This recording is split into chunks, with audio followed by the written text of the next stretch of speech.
Please stand for the invocation, followed by the Pledge of Allegiance. Heavenly Father, thank you for this day. Thank you for this time to come together as a community and just to be about the community's business. Lord, give us wisdom, give us patience. Lord, we just ask that you be honored in our lives and honored in this room, honored in our county, honored in our state, that your name is honored throughout this world. We love you and we thank you. In Jesus' name, amen. Pledge allegiance to the flag of the United States of America, to the republic for which it stands, one nation, under God, indivisible, with liberty and justice for all.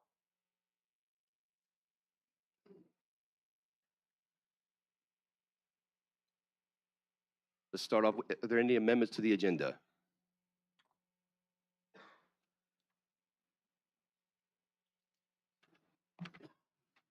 Mr. Collins? Yes, sir. I'd like to add a closed session, please. What's the closed session for? It's for the purpose of pursuant to section 2.2371A, for the purpose of discussing the performance of salaries, promotion, et cetera, of employees, including the county attorney. All right, so it's about employees. You got a motion on a second? Second. Motion probably second. All in favor, say aye. Aye. Aye. All right. I say nay because we've had way too many closed sessions. I appreciate that. So, Mr. Chairman, may I make a comment on that? Yes, sir. So to make it accurate, because I got a question on this in email today. So when you go in the closed session to talk about businesses and all that stuff, you have to have the legal call to go in there. But if you noticed in the last 2 years, there's only, I can recall of one time that we talked about a business. Everything else has been in regards to personnel issues, which are not allowed to or should not be in open session to call out or anything to do with employees. Their name should not ever be in an open session. It's not right to them. It's not right to the county. So it's not like we're going in closed session, but it's 99.99% of personnel. So it's not, don't make something it's not, Ms. Bender. Mr. Collins, I'm not, but I have heard from several constituents the amount of closed sessions we had, especially on personnel, is concerning to them. And I think we should have one meeting without that, just understanding it was only brought to my attention very little ago and there's no reference. I hear the name of what it's about, but I'm just not in agreement because I think we need a timeout for a few meetings from having closed sessions on personnel. Thank you. Thank you. Both parties are heard. We will have a closed session at the very end of tonight. So every other thing will be taken care of before we go into any kind of closed session tonight so everybody can be here and go home. All right, at this time, we're going to open the floor for public comment. Everyone will have 3 minutes to speak to give everyone a chance to talk. Please state your name and the district in which you vote so it can be properly registered in the public record. First up, you're on the list. Pastor Davis, she always lets you go. She won't go before me. I appreciate that. James chapter, I'm Sherman Davis, Pastor Davis, Tabernacle Baptist Church, King George, and I'm here to encourage you from the Word of God. James chapter 2 and verse number 19, the Bible says, "Thou believest that there is one God, thou doest well. The devils," which actually translated demons, also believe and tremble. The Bible talks about demonic faith. The Bible talks about dead faith. And dead faith is like the Dead Sea. It doesn't produce anything. There's no life in the Dead Sea. Demonic faith is actually what I had before I was a Christian, before I was saved. Demonic faith, is, of course, means that I knew that there was a Jesus. I knew that Jesus Christ loved me. I knew that he went to the cross and he suffered and died for me on the cross. I knew all of that. I knew that he had paid the price for my sins and the sins of the whole world. I knew that he had defeated death when he walked out of the tomb. And I knew that he loved me. But the problem was I didn't love him. I knew he loved me, but I didn't love him. And so because I didn't love him, and the reason I didn't love him is because I didn't know him. And once you know him, you will love him. And the Bible teaches us that we shall know the truth, and the truth shall make us free. But I did not know him and I did not love him. And so Jesus says, if you love me, you'll keep my commandments. If you love me, or since you love me, you'll do what's right. And just knowing about the Lord, I'm amazed sometimes. I've been pastoring for 48 years. I'm amazed sometimes that people come to church, they'll sit, soak, and sour, and they leave out no different when they came in. It's just religion. No matter where you go to church, what denomination you go in, you sit, soak, and sour, and you leave. Don't leave any different than you came in. And I wonder sometimes how many people that are regular as far as attending church that only have demonic faith, believe all the facts about who Jesus is, but they don't. They know that He loves them, but they don't love Him. And love is a beautiful word in the Bible. The word, of course, agape, talks about that's the way that God loves us, and agape is a new word, New Testament word. It wasn't used in the Old Testament. And so we want to encourage you tonight, if you don't know him, just love him, and you'll find out. Why are you smiling at me, son? Who's talking to you? Part of your Sunday school lesson? No, my son behind you, when you're in church and you're not allowed to laugh, Uh-huh. and so we just looked at each other and just started getting the giggles. I don't know. I'm sorry. You want to preach for me Sunday? If you want me to. All right, 11 o'clock. Thank you. God bless you. He's already asked me. He's going to start doing it. Have a good one. Miss Anna Marie, you're up.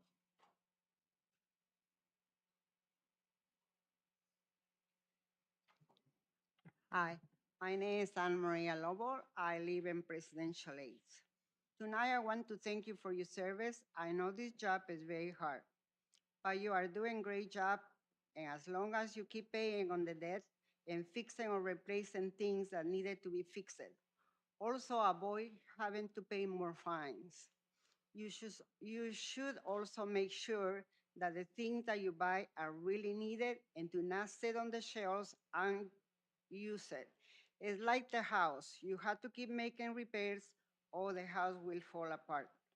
But the most important thing, keep the system working, pay down the debt, and don't get more fines. Thank you. Thank you. Pastor Shaw.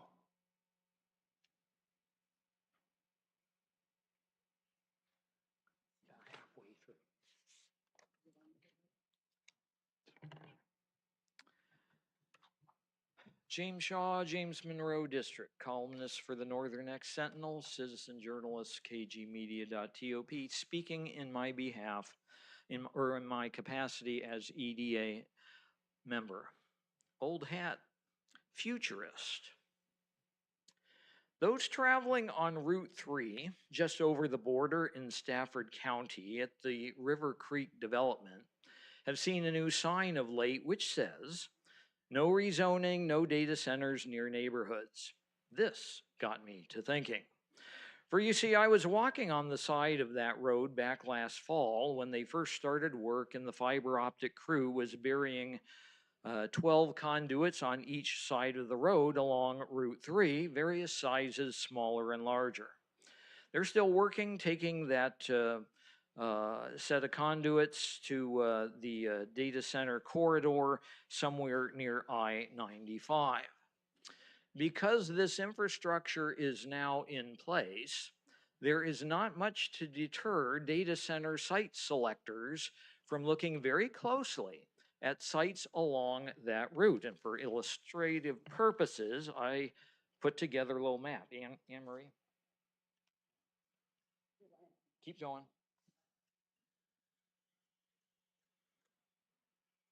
Okay, good enough. Okay. This is what I will now dub Data Center Alley in Stafford County.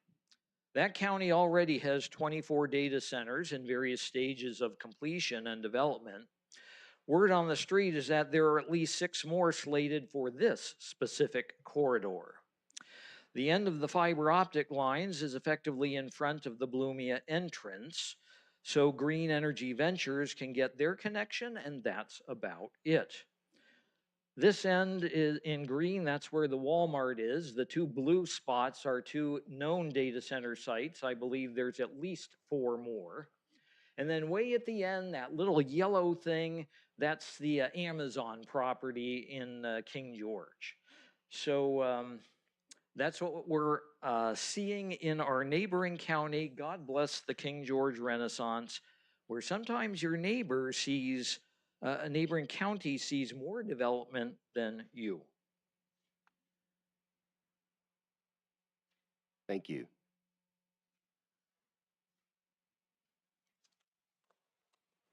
Arn, you're up. How you doing? Good evening. My name is Arn Eliasson. I'm in the Madison District. Tonight I'd like to talk about water. I've spoken in the past in this forum and other places about sort of doomsday projections of the use of water. I've pointed out that groundwater levels are at historic lows, probably from the many wells that have been pulling water for decades. The surface water in our county is also under a direct assault, with multiple permits having been submitted by bordering counties to withdraw enormous amounts of water. A lot of that water is to go to cool data centers. And one mitigating factor that's been offered up is to use so-called purple water, gray water, sewage water that's been partially treated and so on. It's not potable water, but it's usable water. The trouble with that is that any use of water to cool causes evaporative loss. So even if you take gray water and use it to cool, the net result is that we're losing water that could be returned to the river or to filter systems that would enter the water back into the groundwater aquifer. The third piece of bad news is that our beautiful Rappahannock is on number 6 on the list of most endangered rivers in the U.S. You all heard Mr. Brent Hunsinger make a presentation on that, and that threat is very real. But tonight, I'd like to bring you good news about our water in the county. One of the pieces of good news centers on the Revere Center. I'm sure most of you are well acquainted with the old Embry power plant on Caroline Street in Fredericksburg. That building will hopefully, after a number of years of planning and consideration and so on, be put to use as a research center and potentially even a center for manufacturing devices that can monitor river water around the country. This particular site has been an eyesore for decades, and the artist's rendition of the possible use of this thing as a new center for study of water looks very promising. They actually received recently a $72,000 grant to begin planning and getting architectural designs in place. They've also been able to raise upwards of $7 million to the implementation of the various plans that they have. So this is all very good news that we may see more information about our river coming from that eyesore of a building now. The second piece of good news is about the VIMS study, the Virginia Institute. Another time, I'll finish it up. Or may I just finish the thought on that? Real quickly. Give you 30 seconds. A bill was passed by our state government, sponsored by and championed by Senator Richard Stewart and Delegate Hillary Pugh Kent. And they have put together monies to fund a $700,000 study by VIMS, the Virginia Institute of Marine Sciences. This study is due by 1 October 2028 to talk about the health of the river, and I implore you all not to make any major rezoning from agricultural to industrial until we know the results of that study. It would be foolhardy to proceed without knowing more about what we're doing. Thank you. Thank you, Arn. Is there anyone else that would like to speak?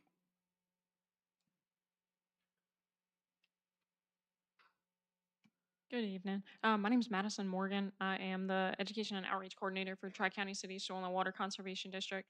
Just coming tonight to let you guys know that there's currently an opening on our board for a board of director, for a director from King George County. If you don't know, Anthony Stats had to step down. So we're currently seeking somebody to fill that. If you guys know anybody that you'd like to refer to me, please just give me a shout, or a district manager, Renee Davis. We're kind of looking for somebody that might have some experience in environmental sustainability, natural resources, background in agriculture, and can commit to one morning a month. So if anybody that you guys know might be interested, I'd love to hear you out. I'd be happy to answer any questions at this time. Go ahead.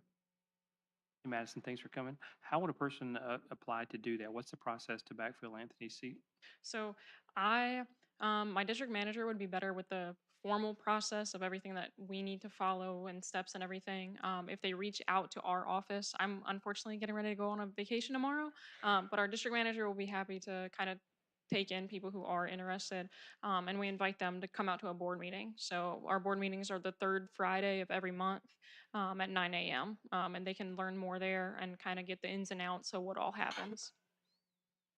Mr. Chair, thank you. I know there's a member in the audience who just spoke that might be interested. Arn, because you have expressed interest and you do have a love for the environment, so you might want to get her contact information. Thank you. Yeah. Collins? Thank you, Mr. Chairman. So that is an elected position, Yes. correct? Yes. So how long will it be vacant till It'll the be, next election?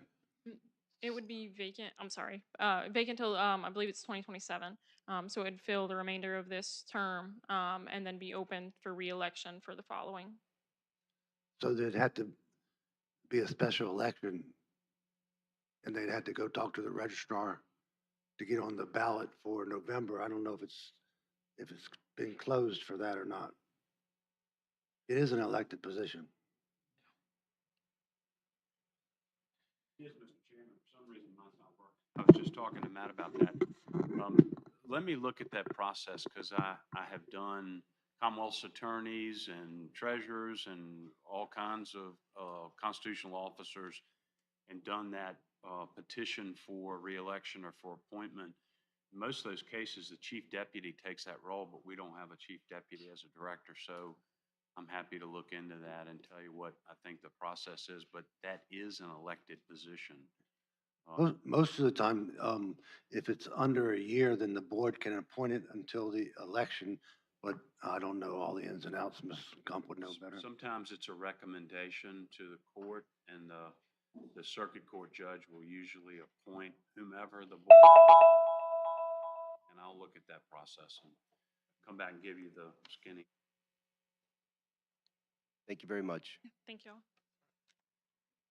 Is there anyone else that'd like to speak? Is there anyone online? Has anyone received any correspondence? All right, no. So we will close public comment at this time, and we'll move on to reports of members of the board. Mr. Lee Robotham. Hey, thank you, Mr. Chair. Appreciate everybody coming out tonight. It's great to see a good-sized audience today. I don't have much else for the group, but I do want to welcome Mr. Hamilton here. I think this is his first board meeting as our general manager today. So, Dan, thank you. Appreciate you being here. That's all I got. Thank you. Mr. Stroud. Thank you, sir. And thanks everybody that came out and spoke.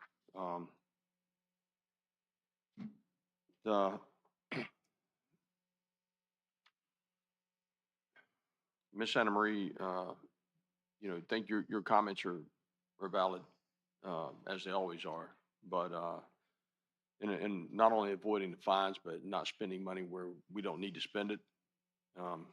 So appreciate that. Pastor Shaw, getting a lot of feedback. So Pastor Shaw, it's that you pointed that out, that data center alley, as you will. So, some time back, whenever our plan was made for the county and the industrial area was put on the east side, that kind of works out, I guess, because everything coming into King George, you're going to leave Stafford driving through data centers, and you're going to enter into King George, and you're not going to know you left Stafford until you get through the industrial area, I guess. But, hopefully we can, for the most part, contain it there. But the thing is what we do in this county doesn't have a lot of impact on what happens in the county next to us. And as rural as Stafford looks, used to look, and still looks today, on Route 3, everything that happened on the west side is starting to happen now on the east side. And, you're not going to see the river from the road. So this week, or last week, I attended a meeting with HR and finance on the HR management system. So sometime back, we had a briefing from Miss Susan Courtney about the need to get an HR system to automate the onboarding or the recruiting and onboarding process. And after that, there were a series of questions, or a lot of questions regarding it. And we pretty much unanimously agreed that we not only needed that automated system for doing the recruiting and onboarding, but we also needed it for our timekeeping and performance review as a minimum, and it needed to be able to integrate in with our finance system because of Bright. It's very, very important that we don't have to go through and put our people through that heavy transition, trying to take that data, do imports, exports, and all that. So we had that meeting, and it went well. And that was to go over the proposals that it came in. I sat personally in those meetings, and I believe they've done a really good job, Mr. Smolik, in the review. We've got a lot of capability that was brought to the county. We knew it was out there, but the thing is I think for those of us that are in industry and use these systems every day, whenever you learn that the county is so out of date, still has paper performance or personnel records, does timekeeping with paper copies, okay? And whenever most people in the world can do it on their cell phone, and the county can't. This should have been taken care of a long time ago. So we'll get a brief. We have a brief later tonight. But as you're hearing the brief, and as we make these decisions, I would just look at really if these things have been implemented previously, we wouldn't be incurring some of the costs that we are today, not only in implementation, but we wouldn't be incurring the costs on a day-to-day just running the county that we are. And to a company, the county doesn't generate a profit, but we can darn sure save money. And for a company, whenever you're paying people and you don't know how much time they worked, how much time they didn't work, they're logging 2 hours where they work 8 hours or 1 hour. Okay. The county, it's really challenging whenever you don't have real-time reporting and such. So these things will have a short, the way the county's been doing things will have a short lifespan if we can adopt these systems to definitely make us more efficient. So I would encourage that as we move forward. Also, I've received questions, I know some other board members have, regarding the food tax conversation that came up back in May. And we talked to Mr. Smolnik then at that time. He looked into it, and the food tax, that is going to be a part of the budgetary process for 2026. So it'll start about November this year, but it wouldn't be implemented. And if it's approved, it wouldn't be implemented until July next year. But there's going to be more forthcoming on that. So the people are asking these questions, and Mr. Smolnik can do a deeper dive into it. Thank you, sir. Mr. Collins? Thank you, sir. Thank you, everyone, for coming. It's good to see everyone here. I know that tonight we're kind of a split audience with the night out up at the high school. But it's good to see that everyone came here. You can still go there. So I'd like to make a correction to the record. So a meeting or two ago, I said that the old courthouse, one of the main problems was not cleaning the filters in the building. Well, Mr. Smolnick found that there was no filters in the building, that they're outside up on the units. So I stand corrected, there are no filters in the building for correction.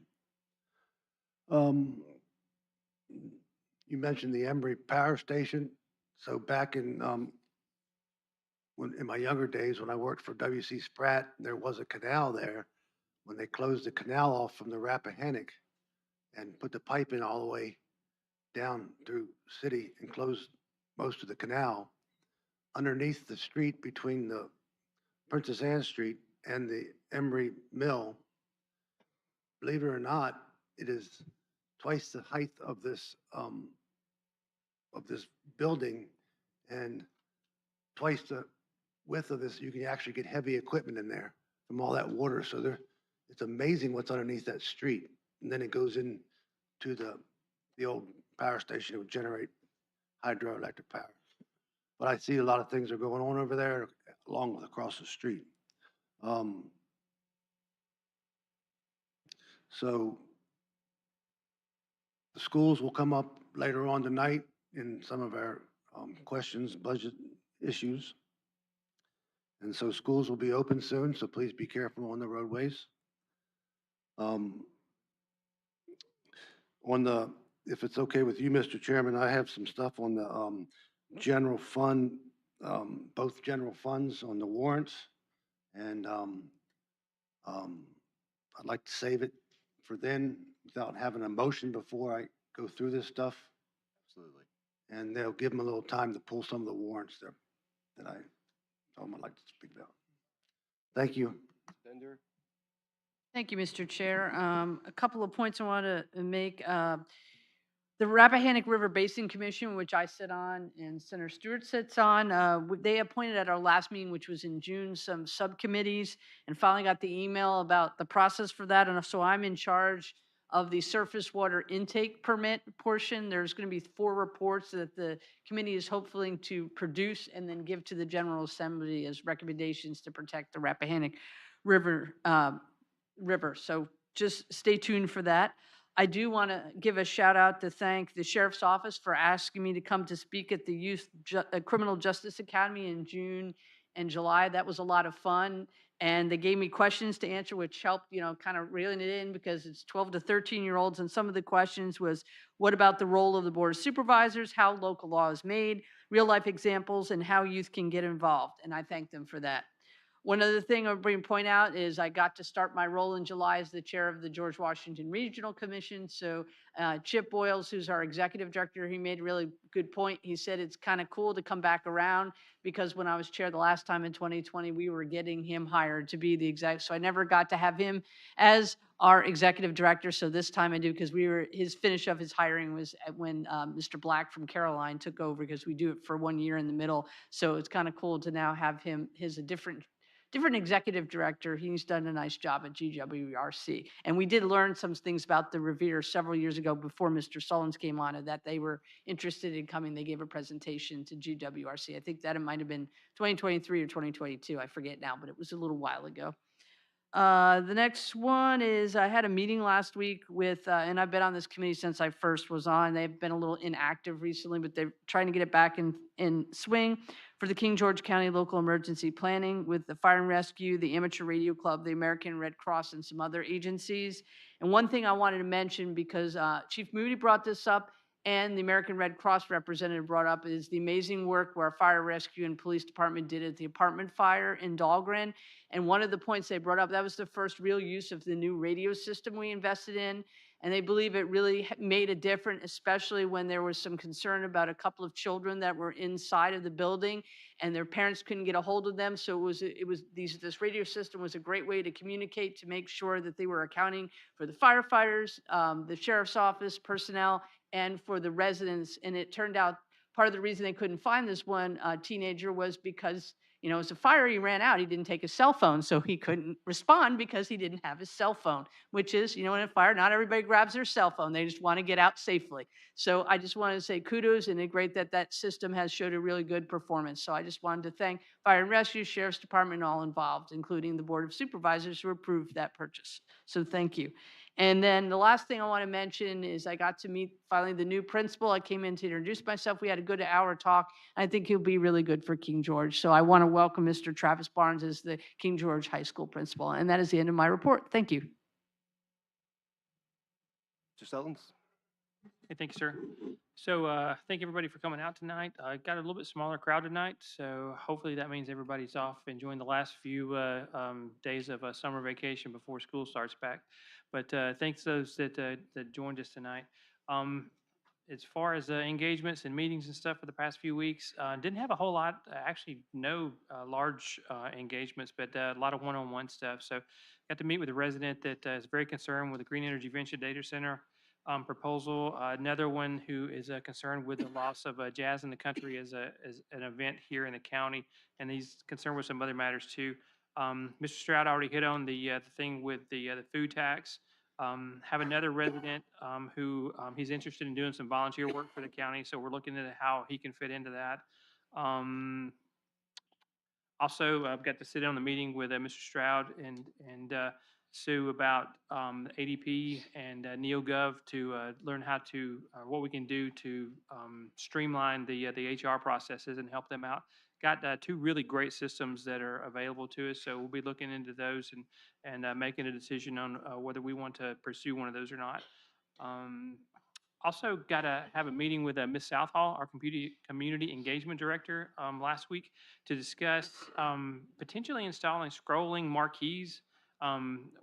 A resident in the county had suggested that we have like a drive-by thing, and I was like, at least my understanding was that she wanted to drive by, and I was kind of worried that that might not go over very well, driving and reading at the same time. But maybe put something in. I don't know, each of the food lines and over at Walmart, kind of out in the lobby. You know, of course, we'll have to get permission to do that. But the idea is it'll help folks that don't have computers at home or are not really technically savvy. You know, kind of a marquee billboard that's right out there that they can look and see what's going on across the county, what we're up to in terms of engagement, you know, businesses, fun events coming up, that type of stuff. And then we also talked about the potential for, you know, we're doing a better job, I think, of having town halls and getting the word out for that. We talked about the possibility of using at least a couple of those, maybe the fall and maybe the spring, and having them be a fundraising event for the various charitable organizations that support King George. So maybe we do something over at one of the school gyms and have tables around the outside, and all those that, you know, the different charitable organizations around the county, they come in ahead of time, they set up, you know, maybe a banner on the table, hand out some literature, stuff like that, and have different means of providing, you know, gifts to that organization. And then we go back with our regularly scheduled town hall. But something like that, just to try to make people a little bit more aware of opportunities to serve and around the county. Had a chance encounter with a service authority customer who is concerned. And before I get too far down that, Dan, welcome. I think Kathy already prepped you for this question, but as you know, the service authority, the customers, they bill, you know, a 5,000 gallon minimum. This gentleman is a single, and he rarely goes above 4,000. And he came from Michigan. He said up there that they bill in 750 gallon increments. He's wondering if that's something that we can look into doing here in King George. It would provide a little bit more granularity on the bill, and it'll save him 1,000 gallons worth of, you know, for paying for 1,000 gallons that he didn't use. You know, and there's probably other people across the county that are like that. And then finally, actually, that's it. So thank y'all. Thank you. So, you know, first off, I want to say welcome, Dan. Thank you for being here, buddy. We're glad you're part of the team. I want to say, Jesse, I have heard some good things about both our high school principal and our Potomac elementary school principal. There's some very good feedback from community members, from school board members, just about their character and strength and their buying in, right? So I'm glad. I did watch the school board meeting the other night because my wife was acting chair that night, so that was kind of neat. Secondly, I want to say happy anniversary to Miss Levita Cobb. I tried to tell her to stay home and let her husband take her out, but she said she loved being around me so much that she'd rather just be here. So happy anniversary to her and to her husband, Jazzy Jeff. You know who that is, Jazzy Jeff Cobb. That's what he was in high school anyway. But so happy anniversary to you. Thank you for being here. I'm not going to make anyone sing to you or anything like that. I do want to say I did go down to when the fire happened in Dahlgren today. I went to the fire. The county had called me up, and I just went down and watched everything in action. Just watched the different communities from Maryland came over, Dahlgren. I think there was Falmouth was there, and Colonial Beach, and just watched them in action and everything that they were doing. I also went down because it was about 110 degrees that day, and it was the middle of the day. So where were my constituents going to be? Where they were going to go? Did we need to do something for them? Can't be sitting out there all day. So I went down to talk to them.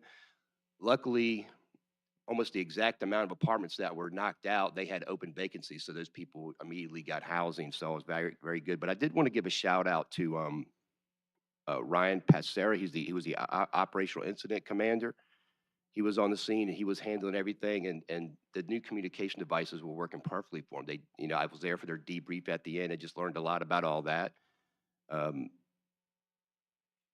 Also, there was a Battalion Chief William Taylor. He was established in the operation inside the apartment building and all the personnel in the A shift. Also, all the mutual aid departments that came out to assist, but especially the team at the Company 28 on Dahlgren Base that came out with their ladder truck. They were very instrumental in this, searching for victims. There was 3 or 4 different kids that were missing, but they all ran to a neighbor's house, and it was ages from 18 to 2-year-old. I'm sorry, 2-week-old at the time. But luckily, no one was hurt. There was a fireman who I think part of the roof fell on him, but he checked out to be okay. I also want to thank the American Red Cross was down there immediately handing out drinks and food and whatever people needed, just trying to help people out. Just very, very good. Just very responsive. It was just good to be there and learn it. And Master Technician Mike McNeil, he led the fire investigation at the end to conclude the incident. Just a lot of moving parts and just a lot of people that just really chipped in on this, and the auxiliary members that were there and things like that. So just thank you to all of them. And it was just really good to see everyone in action. So things that coming up for some of my constituents that live on Kitchen Point, it's part of a subdivision where basically you came to a stop sign. They built this way in 98. They didn't build this way 2 years later. So their road has never been fixed since 98. They've been getting ignored for a long time. I just want to let them know that that is being taken care of, right, Mr. Smolnick? And it's being pushed to. We've used up tele fees and our budget's pretty much this year, but by July of next year, to those constituents, we're going to take care of that. That's correct. I had a conversation today with Mr. Beal. This can be added to the secondary 6-year plan as a rural addition, and then the telefees can be used, and those funds, as Mr. Davis just said, will be available July 1 of 27.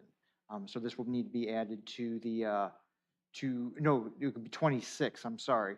I believe there will be, because we've got the Fox's Way paving that will correspond with the Route 3 paving. You all approve those telefees. There are additional funds available, so it's another year or so out. But this is definitely an easy addition into the state I system. think the estimate came out like $40,000. 42. It's about a year and a half old, but it's for 41.5. We basically have to get the road fixed before VDOTs will come in and start taking it over and maintaining it. But That's correct. Some of this is being neglected for years, and I want to get that taken care of. I have constituents on Potomac Landing also who've been reaching out to me, and their yards have been flooding every time it rains. We've been getting a tremendous amount of rain this year.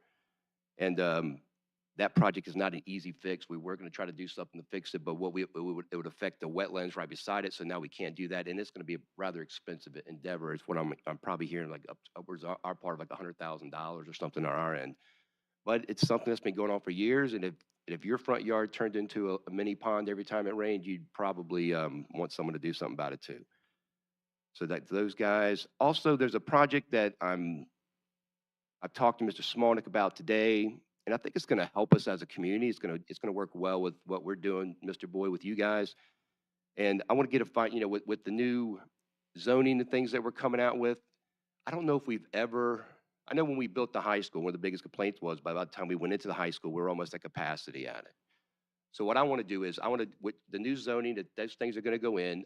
I want to get just kind of a study of how many more houses can actually be built under the new rules in Monroe, in Madison, in Dahlgren, all over, so we can see what's going to happen and what potentially could happen over the next 20 years.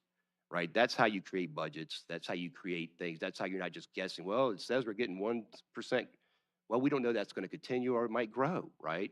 So let's get an idea and just really pin that down so we have a good scope as a community of what it's going to look like here, or potentially could look like in the years to come, even after we're all gone.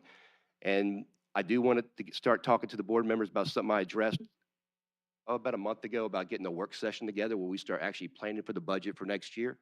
So I'm going to need to I want to get some information from you, Mr. Boyd. I'm going to get some from Mr. Giles, from Sheriff Giles, and from Chief Moody, and just start getting that information together now so we can start looking at and planning for our budget next year. So it's not like we're just trying to cram it in. I want to start planning now. And I also want to plan a session after that, say in November, beginning of December, a work session with the school board and with ourselves to start after we get all the data together. Things that's one reason why I'm doing that too. So we'll get a clear picture and we can come together about what it's going to look like. You know, I think it's been a little bit of time from hiring sheriffs and firemen. I think it's some times that we're going to have to do some of those things in this year coming up. I want to keep them with the tools that they need to get their jobs done, just like I want you to have the tools you need to get your job done. And so I think it's be best that instead of waiting to the last second, where you're waiting to see what the state's going to give you, and we're waiting and waiting, we can start planning that stuff out a little bit ahead of time and get ahead of the game a little bit and make Mr. Smolnick's job hopefully a little bit easier. Ken has one more thing to say. Yes, sir. Go ahead. Thank you. I failed to mention that I meant to. So, you guys have heard us, well, since came on a board, talk about the county not having inventory of our equipment and the ability to maintain it and track it and so forth. So, Mr. Smolnick has given us binders which had the inventory in it. I've gone through that, pretty much all of it, and the county has came a very long way. So some of the departments have way more. I mean, clearly the fire department is, they've got quite an inventory list. So does general properties, but there's still some tweaks to it, but it's a good document, sir. I mean, you can see the effort that went into it, and I'm sure as the employees were putting stuff in there, they were probably learning some of it for the first time and digging, just trying to find out where's this information at. But the county does have an inventory of their equipment now, so they're able to track stuff. So if somebody, and there's ROs pretty much assigned to everything, so you know who to hold responsible for stuff. So I just wanted to make sure that we brought that up and let the county know, let the public know that there is an inventory now. So thank you, sir, and thanks for the employees that put that together. We appreciate it. Thank you. Ms. Bender, real quick. Yes, thank you. I was going to bring it up, but then we have a couple of it. I just wanted to make sure everybody knew, from 5:30 to 7:30 PM on August 18th at the Smoot Library, a group called Exodus, they came here before us about creating some housing and land that was formerly part of Project Face that is not, they purchased it, and it's about 21 homes. They were going to target it to be like workforce homes, maybe for teachers or firefighters or sheriff's deputies. But they're having a public information meeting for applying for a planning grant opportunity through the Virginia Department of Housing and Community Development's DHCD Community Block Grant, or CBDGB, with George Washington Regional Commission. And this grant will fund planning and feasibility work for the Exodus Family Institute in the development of a home ownership project to build 21 affordable homes for King George's essential workforce. So any more information, if you wanted to come out, they'll be at the library on August 18th, 5:30 to 7:30. Thank you. Mr. Collins. Thank you. So the apartment fire down there at Dahlgren, I was in the area, but I didn't get as close as you, Mr. Davis. But that brings up a question that I asked Mr. Smolnick a couple of days ago to get the data for. So I have the app where you can see what our fire and rescue and all the calls every day, 24 hours a day, where they go, what the call is, so forth. We are in a mutual aid agreement with most of the surrounding counties, Westmoreland, Colonial Beach, Charles County, so on and so forth. So the data I asked him to get was on our mutual aid. So if you look at our calls during a day or during a week's time, we spend an unbelievable amount of time in Charles County. So once, twice, sometimes 3 times a day in Charles County. Seems like we're supplementing their fire and rescue over there. Cobb Island and Charles County on their lower end by La Plata. So when we take someone out of the county, mostly it's EMS. We take them out, they're not available for the county residents. And sometimes you have two of them out, 2 of them EMS out. So Mr. Smolnick's supposed to get the data of how many times that we go over somewhere else and how many times they come here. So we can get a kind of a clear understanding of what's going on. I fear that we are supplementing Charles County's fire and EMS. And if we are spending that much time over there across the state border, providing those services, then though we have a mutual aid agreement that has no monetary value to it, I think that if we're going to start going over there, we need to, if we're going over in that amount of times per month, per year, then we need to start getting compensated for that in order to be fair and just to our taxpayers. Thank you. Thank you, Mr. Collins. All right, so I will close reports to members of the board, and we will move on to consent agenda. Before we get started with consent agenda, I know Mr. Collins has some questions, some concerns he'd like to express. Thank you, sir.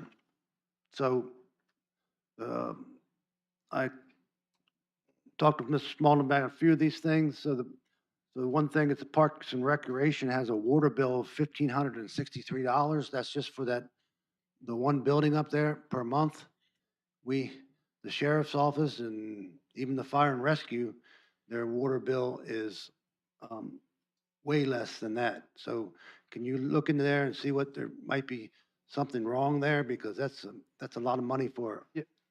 If I that may, bill. so I've pulled some information since you requested this. So for this 8-9 week period, the Citizen Center was rented out for at least one event every Saturday in the billing cycle, 6 of the 9 Sundays, and every Friday. We rent this facility for $90 an hour. And in our budget, whenever the budget was prepared, we budget $1,500 for every billing cycle for water and sewer. So whenever the FY26 budget, that was part of that for the water and sewer. So this is somewhat online with what we budgeted. We were $63 over the budgeted amount. But, looking at the volumes that were used, I believe it's due to a lot of the rentals that we have here. And again, we do rent this out for $90 an hour. It goes back to the general fund to recoup some of the money that we spend keeping that building open. So if we're gonna be paying, if we're gonna go in the hole for people's events, we need to start recouping the money for that. The next thing is there's a $730.52 water bill for the old courthouse, which is inhabited by only the building and grounds. And as far as I know, there's only 4 or 5 people that work there, which is a lot of money, $730 for a month's water bill for a building that's mostly vacant. So could you check into that, please?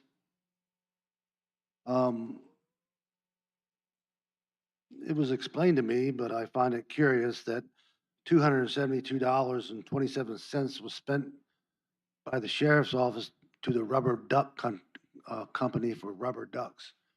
I understand is that they're giving out rubber ducks at the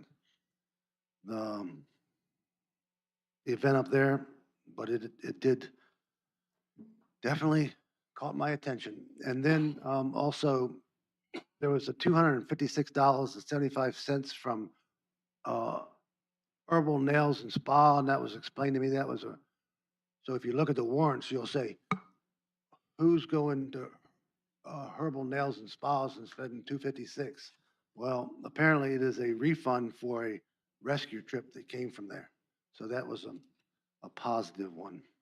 Where it appeared to be negative if you looked at the warrants. Um, The FESCO emergency, 94,175. What was that, Mr. Smollett? That was for an ambulance. Fesco is an emergency vehicle vendor. That was for, I believe it was a Dodge.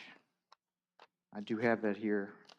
That was a capital purchase for a vehicle, rescue vehicle, sir. It wasn't in the capital, wasn't in the capital line. If it was, I may have just misspoke, but I believe the Fesco is a emergency services vehicle. I believe it was a Dodge Ram chassis. The explanation in the warrants was liquid something or another. I'm sorry? In the warrants, it was, the explanation was liquid, and I can't read the rest of my writing. It didn't say anything about a vehicle. So just, So Fesco emergency sales, 2025 Dodge Ram 5500 4x4 chassis, $94,175.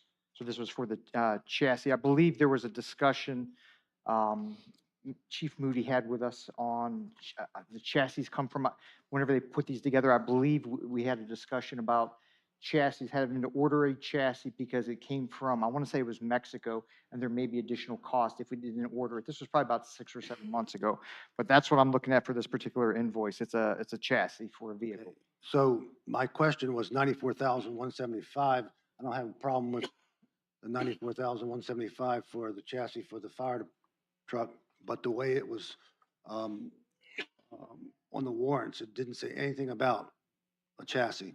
Okay. So it caught my attention big time. And then there's, I talked to Mr. Dines about the unified cloud, $8,000. Thought that was a little expensive. Dominion, you know, I've gone over this over and over, and our bills are still skyrocketing, and I haven't heard anything on what are we doing to change that? What are we doing? Energy management? What are we So doing? our finance or procurement team is working on getting into the, it's the pool for, forgive me, board, for not remembering the name of it, but, you know, this is on their radar. They have been working on, my procurement team is, I got a team of 2. They are running full bore right now. So it is in the works. Some other things have taken priority, but we are working on that. So the energy management should be under building and grounds. They shouldn't have to procure anything. Dominion will offer free services. And I know Mr. Fauntleroy, you reached out to him, but I haven't heard anything positive back from him. Are you getting stonewalled or what?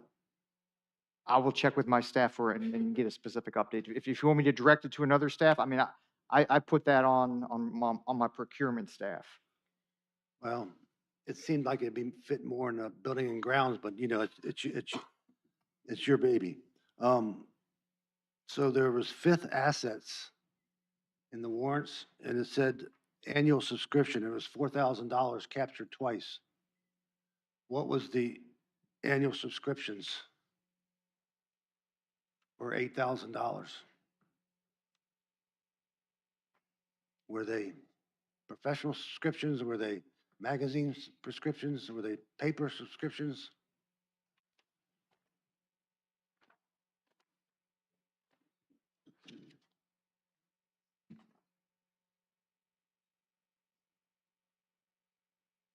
I don't have that warrant in front of me. What's that? It's the Gatsby subscriptions that debt boat for.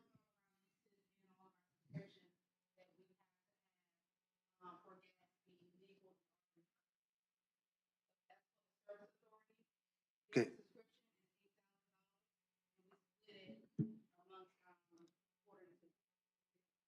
So what, I don't understand, what subscription is it for? Gas, gasoline, gas, propane? What is it?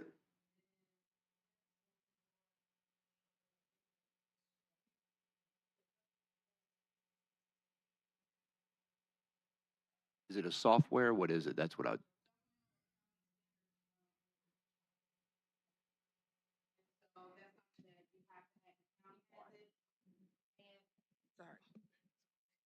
sorry, the county has it, which is, I think is ours is 13,000. So the county has it, and then the service authority also has it. And so does the schools. We are legally bound to have those subscriptions.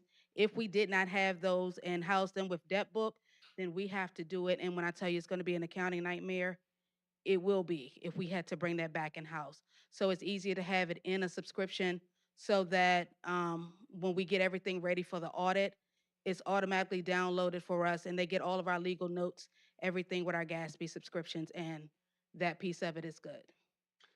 Okay, thank you. I'd like to get a little more information about that. I don't understand how that jives with some of the other stuff we have.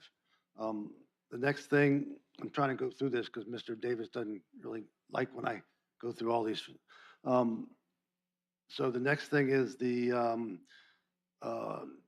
Know For Me, which is another cybersecurity, $7,028. I talked to Mr. Dines about that. But we're also, we know we got the $8,000 cloud grant. We just keep paying these subscriptions for these cyber things that are just seem a bit expensive. The next thing is Brooklyn Cone General Properties Maintenance Contract, $5,097. This is for, I believe it's for the sheriff's office. This is their elevator annual maintenance contract with Cone. They provide escalator and elevator maintenance. Okay, thank you. It looked like a person's name is what caught my attention. Brooklyn Cone. And then it was $5,000. Alrighty. The next one is we're paying Train $160,000 for general properties. What does that include? Does that include the fire stations, the sheriff's office? There are multiple building? buildings here. I'm pulling this. There are multiple buildings included in this, in the contract with Train.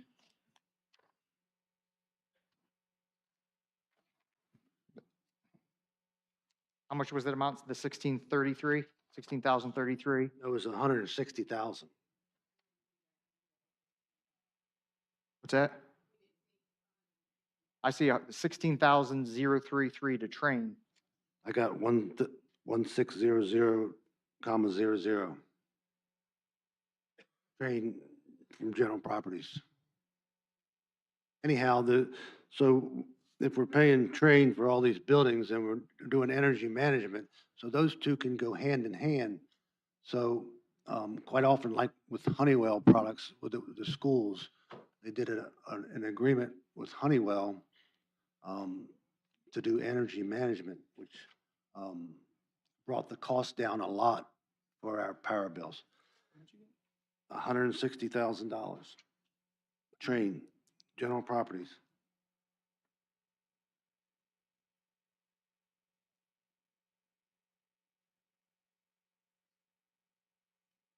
Stand corrected, I did add a zero. Either way, you can mold those two together and you can save money. And thank you so much for indulging me, Mr. Davis. I'm here for. To indulge me? Yes, sir. I'll let you know that later on. No. All right, so we consent agenda. Do I have a motion? I'll make a motion to accept the consent agenda as presented. Second. Motion properly second by roll call. Mr. Stroud. Aye. Ms. Bender. Aye. Mr. Collins. Aye. Mr. Sullins. Aye. Chair votes aye, motion passes. This time we have Constitutional Officer, Miss Regina Puckett. Need music or something when you walk up, right? Thank you. Good evening, Mr. Chairman, members of the board.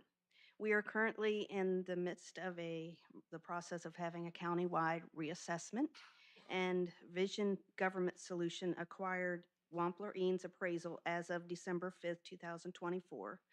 The contract with Wampler Eanes Appraisal remains the same and unchanged. They are providing the same quality of service for our countywide reassessment. I'm requesting to transfer the contract from Wampler Eanes to Vision so that they are able to receive payments for services rendered. Mr. Steve Wampler and Ethan Andrews are here if you have any questions.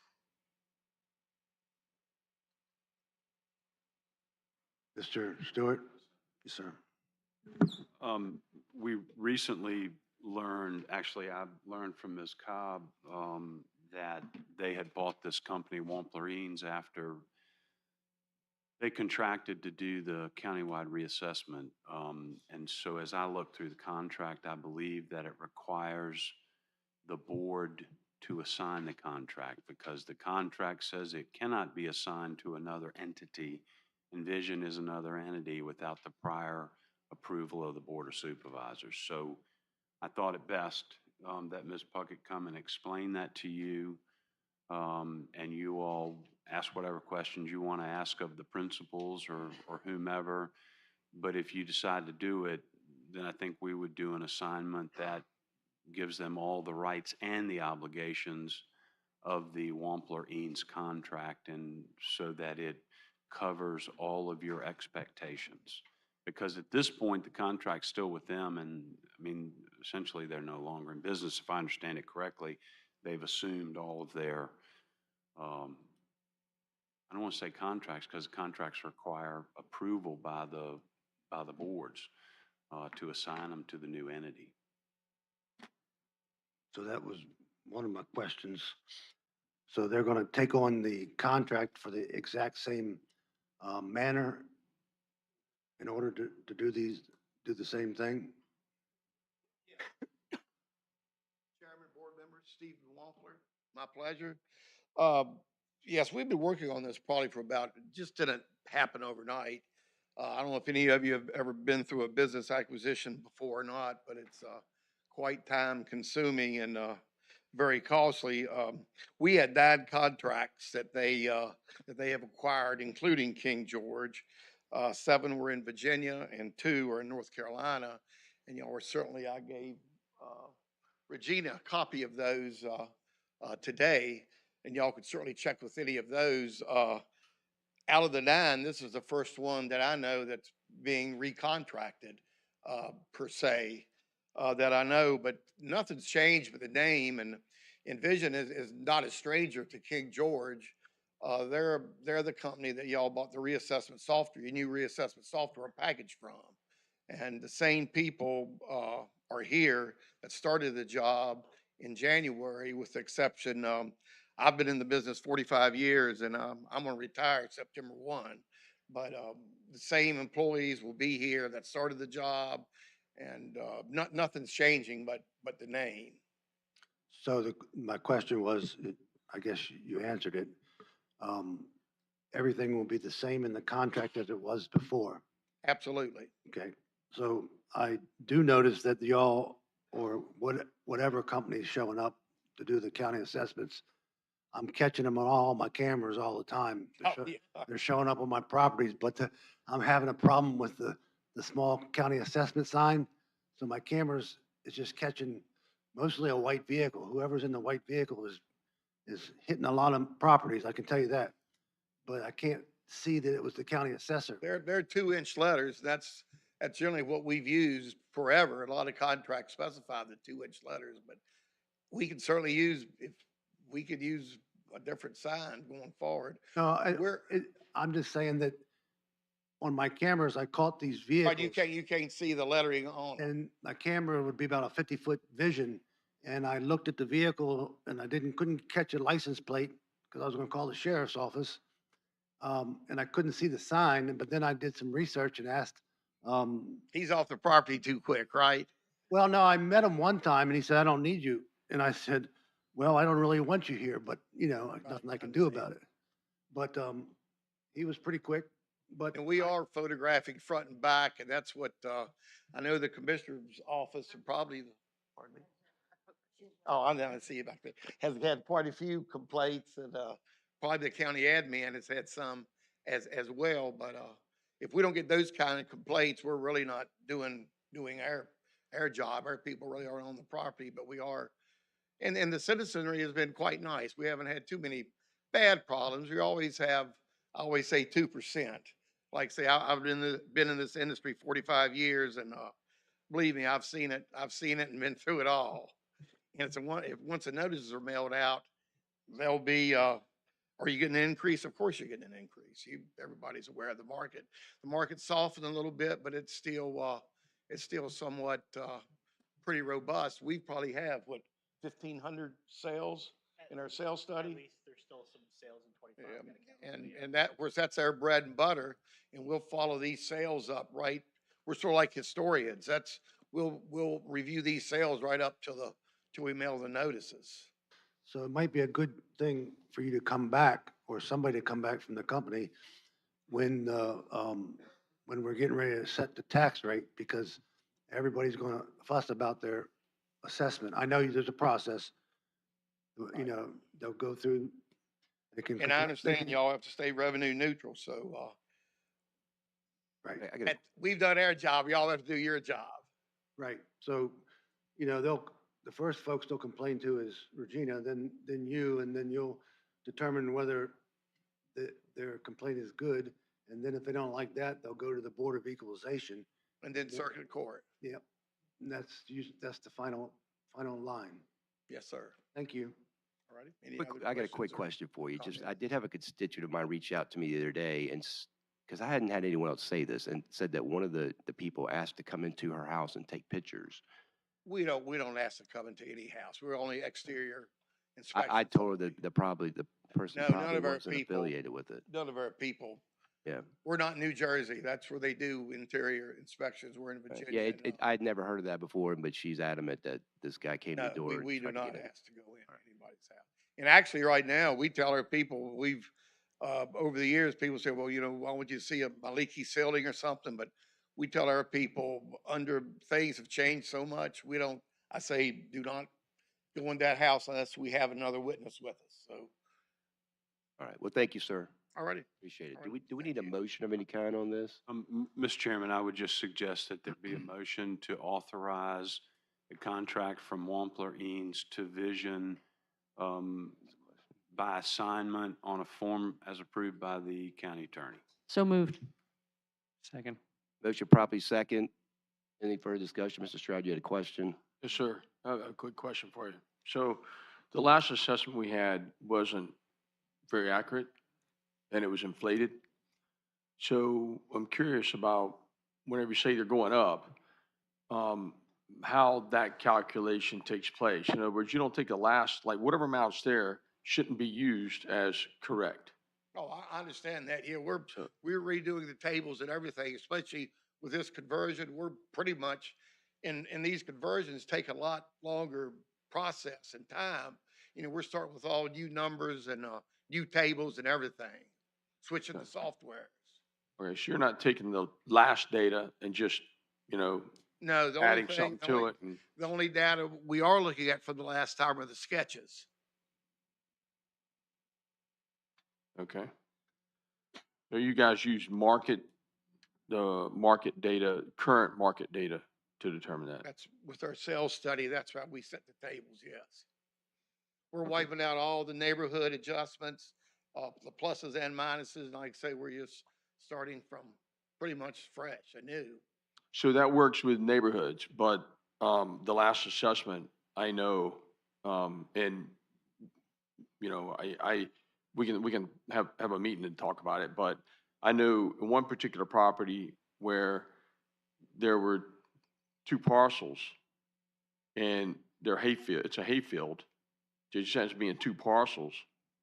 And one of them was assessed in a different way, like, I forget what it was called, but one of them was assessed as agricultural, it could be planted, one of them was, So maybe Assessed assessed it. as woods or something. yeah, something like that.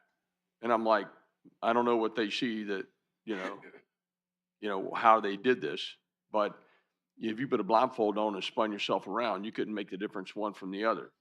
So, And that does happen. I mean, this is a mass appraisal process, but hopefully, hopefully they'll work out and we'll get everything equalized. We really almost consider equalization a priority over market value, the way, we try to understand the market. okay, because the last time, I was very highly critical of the last assessment. And Or what was that again? I was highly critical Oh, I understand.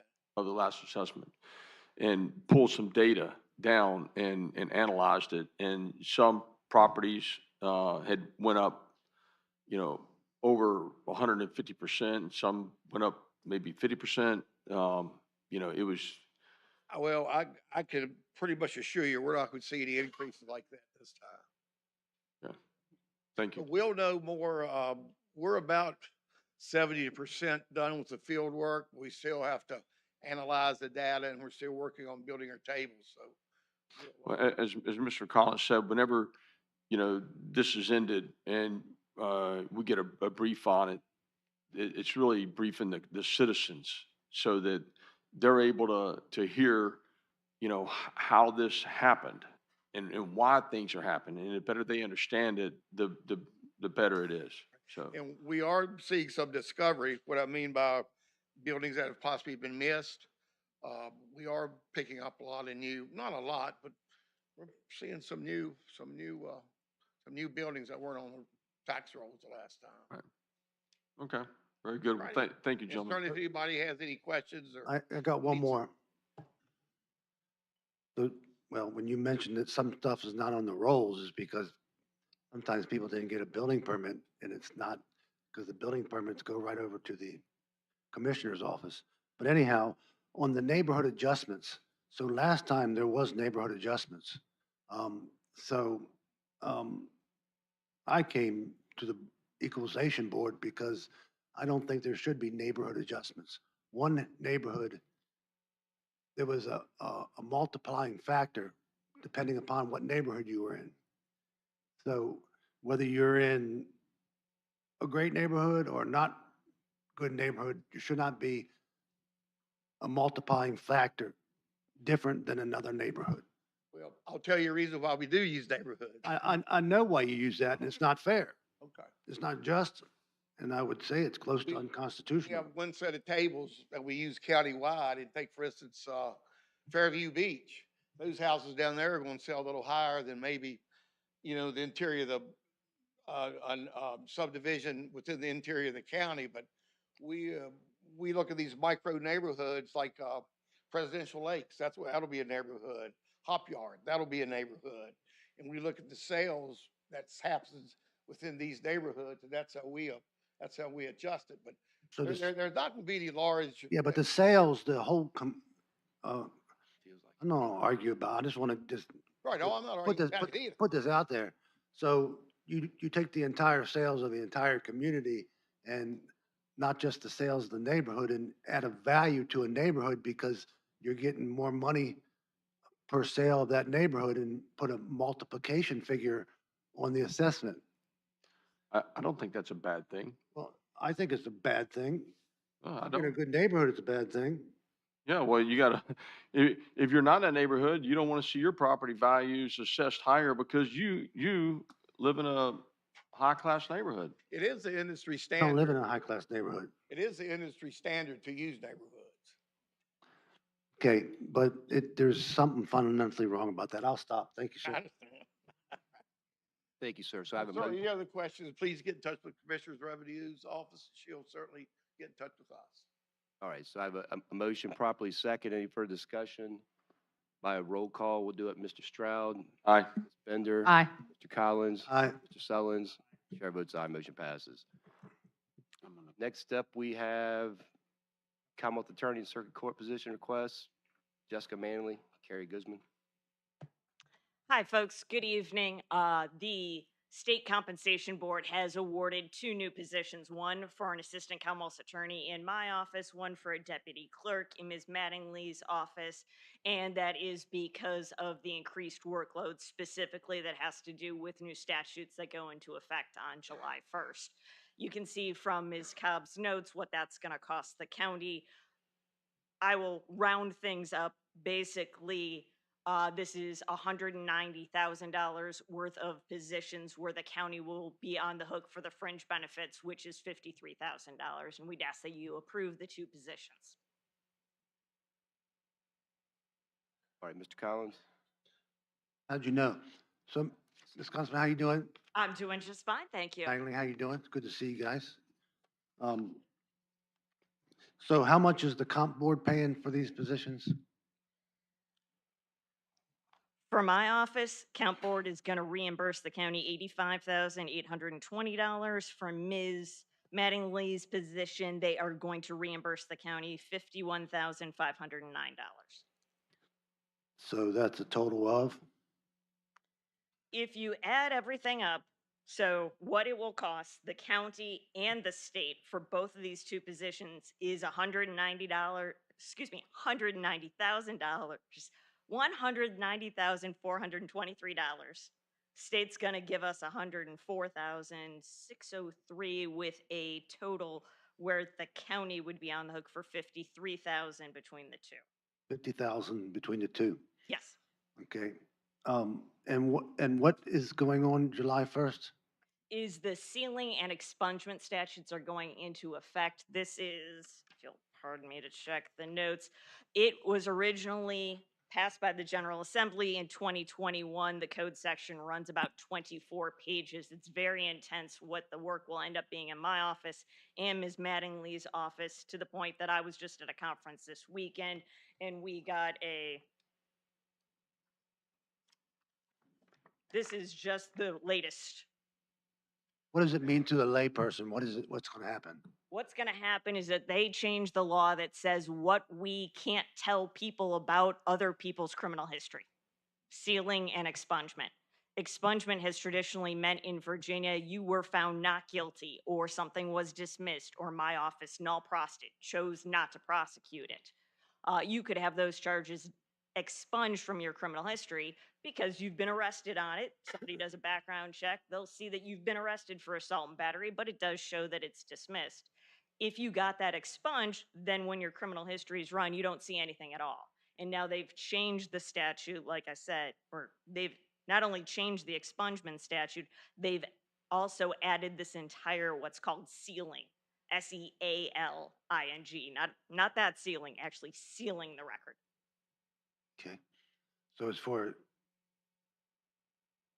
the expungements is where the work comes in. So you said It's expungements You did- and sealing is going to be sealing court records, not only the court's records, my records, the sheriff's office records, the state police. Gotcha. So when you said you were arrested for assault and battery, make it clear that I was never arrested for anything. No, that was just an example. Okay. Let me make And, that clear, just an Ms. example. Ms. Mattingly, your position is set at 77,000. Why so high on the entry-level position? Well, the actual position is 48,272. They pay some fringe benefits up to the 51,509. 509. And then the rest is what the county would be responsible for. So That's for is the what I position $77,000 48. to start in 48? 48,272. So $48,000 is what they would pay the person. The compensation board is going to reimburse the county $51,509. The additional fringe benefits that the county would be on the hook for, that's going to get to that $77,165 number. So the 51 plus 7,844 for the friends benefits, that doesn't equal that. Equals 68,000. Am I reading this wrong? Ms. Cobb, do you see his numbers that he's? Yeah, I got it right here. Anyhow, are we going to approve this tonight? I mean, is this going to come in front of us for an approval? So we can. Mr. Chair, from what I understand, this law went into effect July 1st, so we have to comply by the law, correct? Or is there some leeway? You don't have to, There is some leeway. You could refuse to take the money and we would have to struggle through with the people that we have. I would say that's not serving the county. I wasn't arguing about, I was just, the numbers don't add up, and I love numbers to add up correctly. So whatever it is, I mean, I don't know what you pay a Commonwealth attorney. It's probably not enough, right? God. I take the fifth. She's saying, Mr. Chairman, Can just you explain that, if Mr. there are Davis? any other questions, I know a little bit about this, having been a member of the General Assembly and voted strenuously against this. It's going to dramatically increase their workload. Because I think a lot of these small convictions are going to be sealed, even though it is a conviction. And I think you've got to go back and seal stuff that happened in the past as well. And that was designed to basically hide some of this small stuff so it didn't injure people from getting a job. And you may think that's a good thing or not, that personal opinion, but the reality is they have a lot of work to do as a result of it. It's kind of like when they started doing body cameras, and their workload, and body cameras are a good thing. I think most people would tell you for both sides of the equation, but their workload doubled overnight as a result of them. And I think they're going to see the same thing now. So technically speaking, Ms. Gusman, so that will the schools still be able to get the full criminal history of people without anything? Will they be able to see everything if it's not sealed? That is an excellent question. Right. Who is going to be able to see the different things when a background check is run? There is a whole set of the section of this code. There's a whole subsection of the code section. And I would actually, if Senator Stewart has better knowledge, what I can only tell you is what I learned this weekend. And so I would just be going back to the PowerPoint presentation of where permitted sharing is what it's called. And I do know that one of the things that was stressed is federal background checks, law enforcement. I don't remember for schools specifically. It's very confusing. There's going to be a lot of litigation over it, I predict. Well, thank you. I'll just end my questions there, but I'm concerned that the schools won't be able to see a full totality of what the person is or is not. Thank you. You're welcome. So just so to be clear, what dollar amount are you asking for right now? Because some of the, I think some of the numbers are different on the list than what we have here. So I just wanted to exactly, if we made a motion today, what that number would be. For the circuit court position, the amount would be $77,165. My office, it would be $113,258. And then that's what you would have to approve, even though the state compensation board is going to be reimbursing the county. They will reimburse the county for Ms. Mattingly's position, $51,509. The county will be reimbursed for my position, $85,820. Mr. Chair, so what I'm hearing is it's like the ARPA funds, is that you have to expend the money to get the money back. Correct. Well, so you don't have to take the money, but you're saying as a Commonwealth attorney and as the circuit court clerk that you need this. So that's the bottom line. Mr. Chairman, just if I can help, it's nothing like ARPA. Well, I don't mean that directly, but you have to, but am I incorrect in that analysis? This is the way constitutional offices are funded. The compensation board determines based upon a formula, most time inaccurately, I would add, what constitutional offices should get.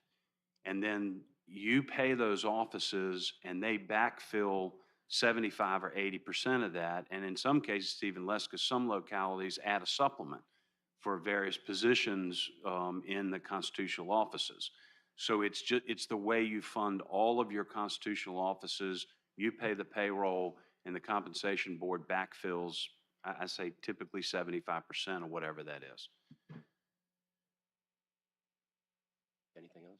No, I was just going to make a motion. Mr. Stroud, you got your finger. Are you wanting to say something? You're got, okay. So the comp board, I had it there to make a motion, that's all, but. Okay, the comp board generally never pays enough money.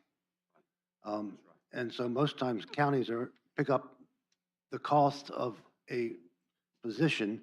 It's like the sheriff's office. There's probably, I don't know how many positions that are just county funded. And there's other ones that are comp board that are funded at a low rate, and then we pick up the rest. So the comp board never has stepped up its game. Thank you, sir. Mr. Stallings?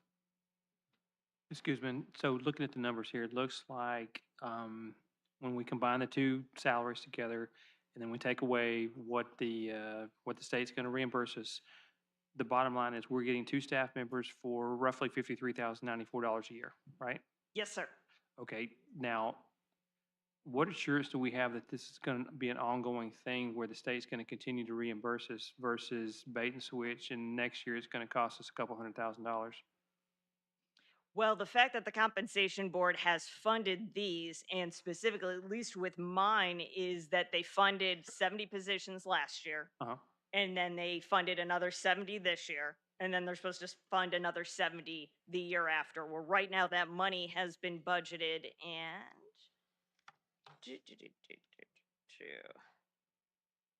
from this year, they funded into the general fund. It's a total of $5,506,783 from the general fund, and this was the second year of graduating that in for the additional positions in the Commonwealth's Attorney's Office. I don't know if it's the same thing for Ms. Mattingly. Okay, but there is some consistency that we can reasonably expect that it's probably not going to go up a huge amount in cost. Correct. Okay, I'm happy, thanks. Make a motion. I make a motion to approve the clerk of the circuit court position in the amount of $77,165 and the Commonwealth Attorney's new position in the amount of $113,258. Both positions will be funded from the general fund balance. Second. Motion properly second. Is there any further discussion? By roll call, Mr. Stroud. Aye. Ms. Bender. Aye. Mr. Collins. Aye. Mr. Sullins. Aye. Chair votes aye. Motion passes. Thank you, folks. Thank you, ladies. Have fun. All right, I'll pass it off to you, Ms. Bender. Thank you very much. We will open this meeting of the King George Service Authority Board of Directors. We want to thank Mr. Hamilton for joining us now on our journey on the roadmap to success. But I'm going to ask for a motion for the consent agenda, but Mr. Collins, do you have questions before? Just giving you the opportunity. Do I have a motion for the consent agenda as presented? I move that we approve the consent agenda as presented. Do I have a second? Second. Do any further discussion? Mr. Collins, last chance. All right, go by roll call vote. Mr. Robotham? Aye. Mr. Collins? Aye. Mr. Sullins? Aye. Mr. Davis? Chair votes aye, motion carries. All right, our first action and this is something that now that we have Mr. Hamilton here, we have the appointment of the Secretary of the King George County Service Authority Board of Directors. Any questions before I look for a vote for that? Do I have someone to make a motion? Make a motion to appoint Mr. Dan Hamilton as the Secretary of the King George County Service Authority Board of Directors. Yes. Do I have a second? Second. I have a motion properly seconded. Any further discussion? All those in favor say aye. Aye. Aye. Chair votes aye, motion carries. Congratulations, Mr. Hamilton. Now we have what we've all been waiting for, the Dahlgren Wastewater Plant update. Mr. Bob Kralinger is coming to give a presentation on the report.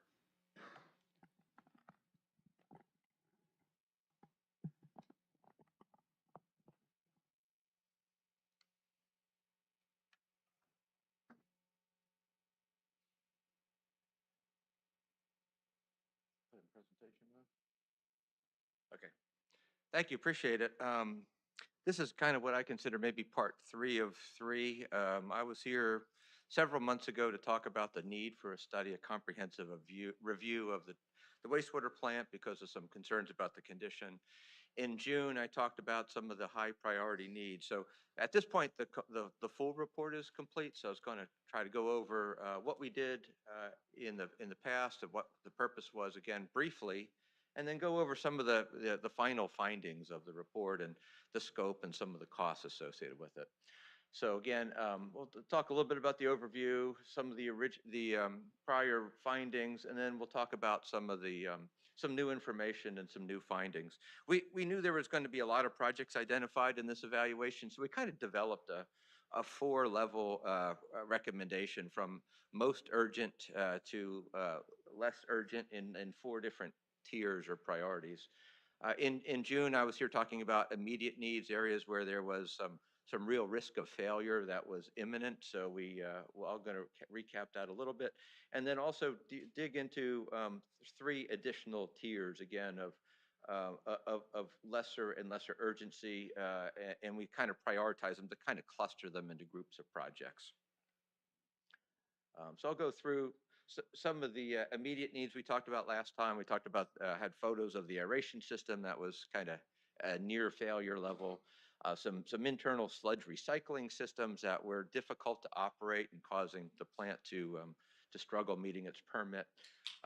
Some additional needs for the sludge blowers that were antiquated and no longer supported by equipment vendors, and the influent pumping station that was severely damaged and corroded, so need to be rehabilitated. So the total of those immediate needs that we talked about in June was $3.66 million. Now, moving on to some of the newer findings here as we completed the project. There was the tier one, there was, we talked, I think, in the prior meeting about this oxidation ditch. It's a big circular basin that's been collecting a lot of solids. And part of the reason is it had one fine screen, it's a mechanical screen, and that had failed, actually had been removed. And the bypass that it goes to is a manual bar rack, which is very coarse and allowed a lot of solids to go through it and created a big solids buildup. The Service Authority has completed now a kind of a demucking of that basin to get those solids out. So one of the recommendations is, instead of having to use a mechanical bar, a manual bar rack, is to actually build a second mechanical screen. So if the first one breaks, we'll have a backup of equal quality. So we no longer will have those solids come into the basin. We'll also look at areas of the air system and air compressor and valves in the digester need to be upgraded. Also, the biological treatment system is, we're going to talk a little bit about that. It's not necessarily the best biological treatment system to meet this kind of permit limit. So doing some upgrades to that is part of a recommendation, and improving the controls of the system.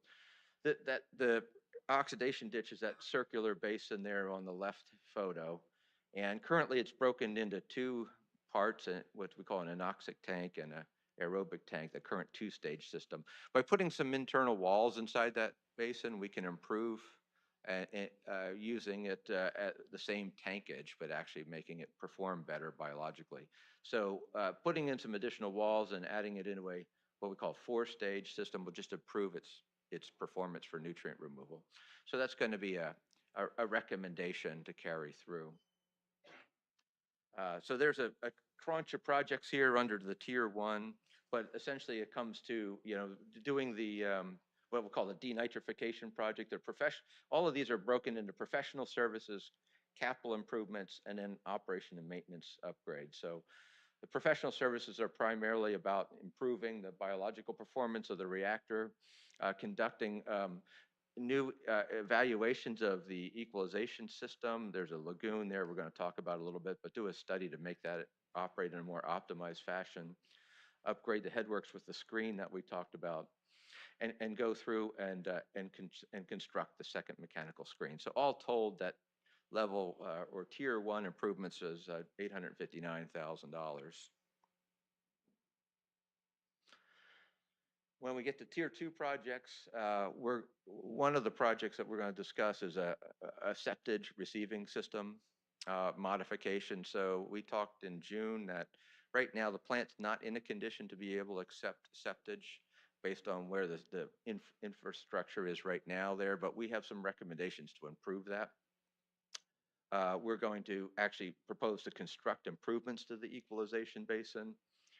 We're going to improve activated sludge pumps and non-potable water system and other miscellaneous operational improvements.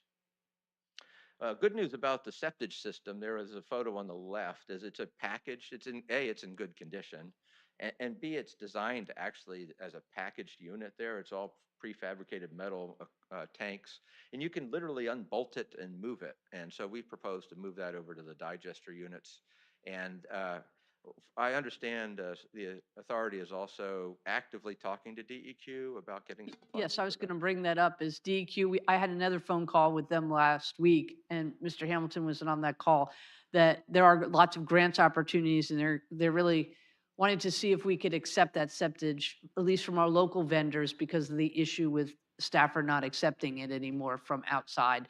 And it could be a moneymaker for the county also, but in its current conditions, as we know and you found out, it can't accept it, but there is a possibility to upgrade to be able to accept it and maybe seek that grant funding.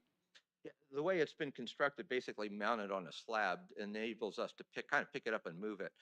So although this turned into a tier 2 project, the other thing I want to mention that these tiers are flexible. So if we were able to find financing through DEQ, this could be moved to an earlier priority because I said, there's a need for it. If there's funding, then we can adjust the timing for some of these projects. And you explained it very well to me on the phone last week, is because it is very confusing between the outside septage and what we take in the wastewater plant.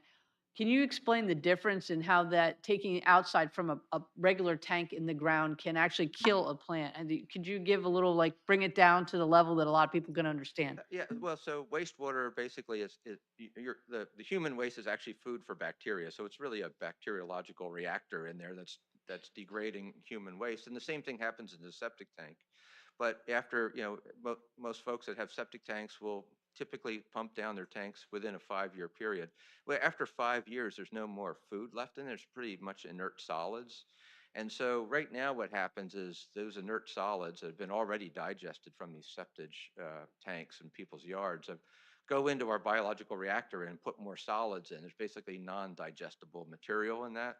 So we propose to take it from the biological reactor and put it into the digester where pretty much you have spent material already. So that's the most appropriate place to do it. That will have less impact to our plant, less risk to the biology by putting inert or dead material in there.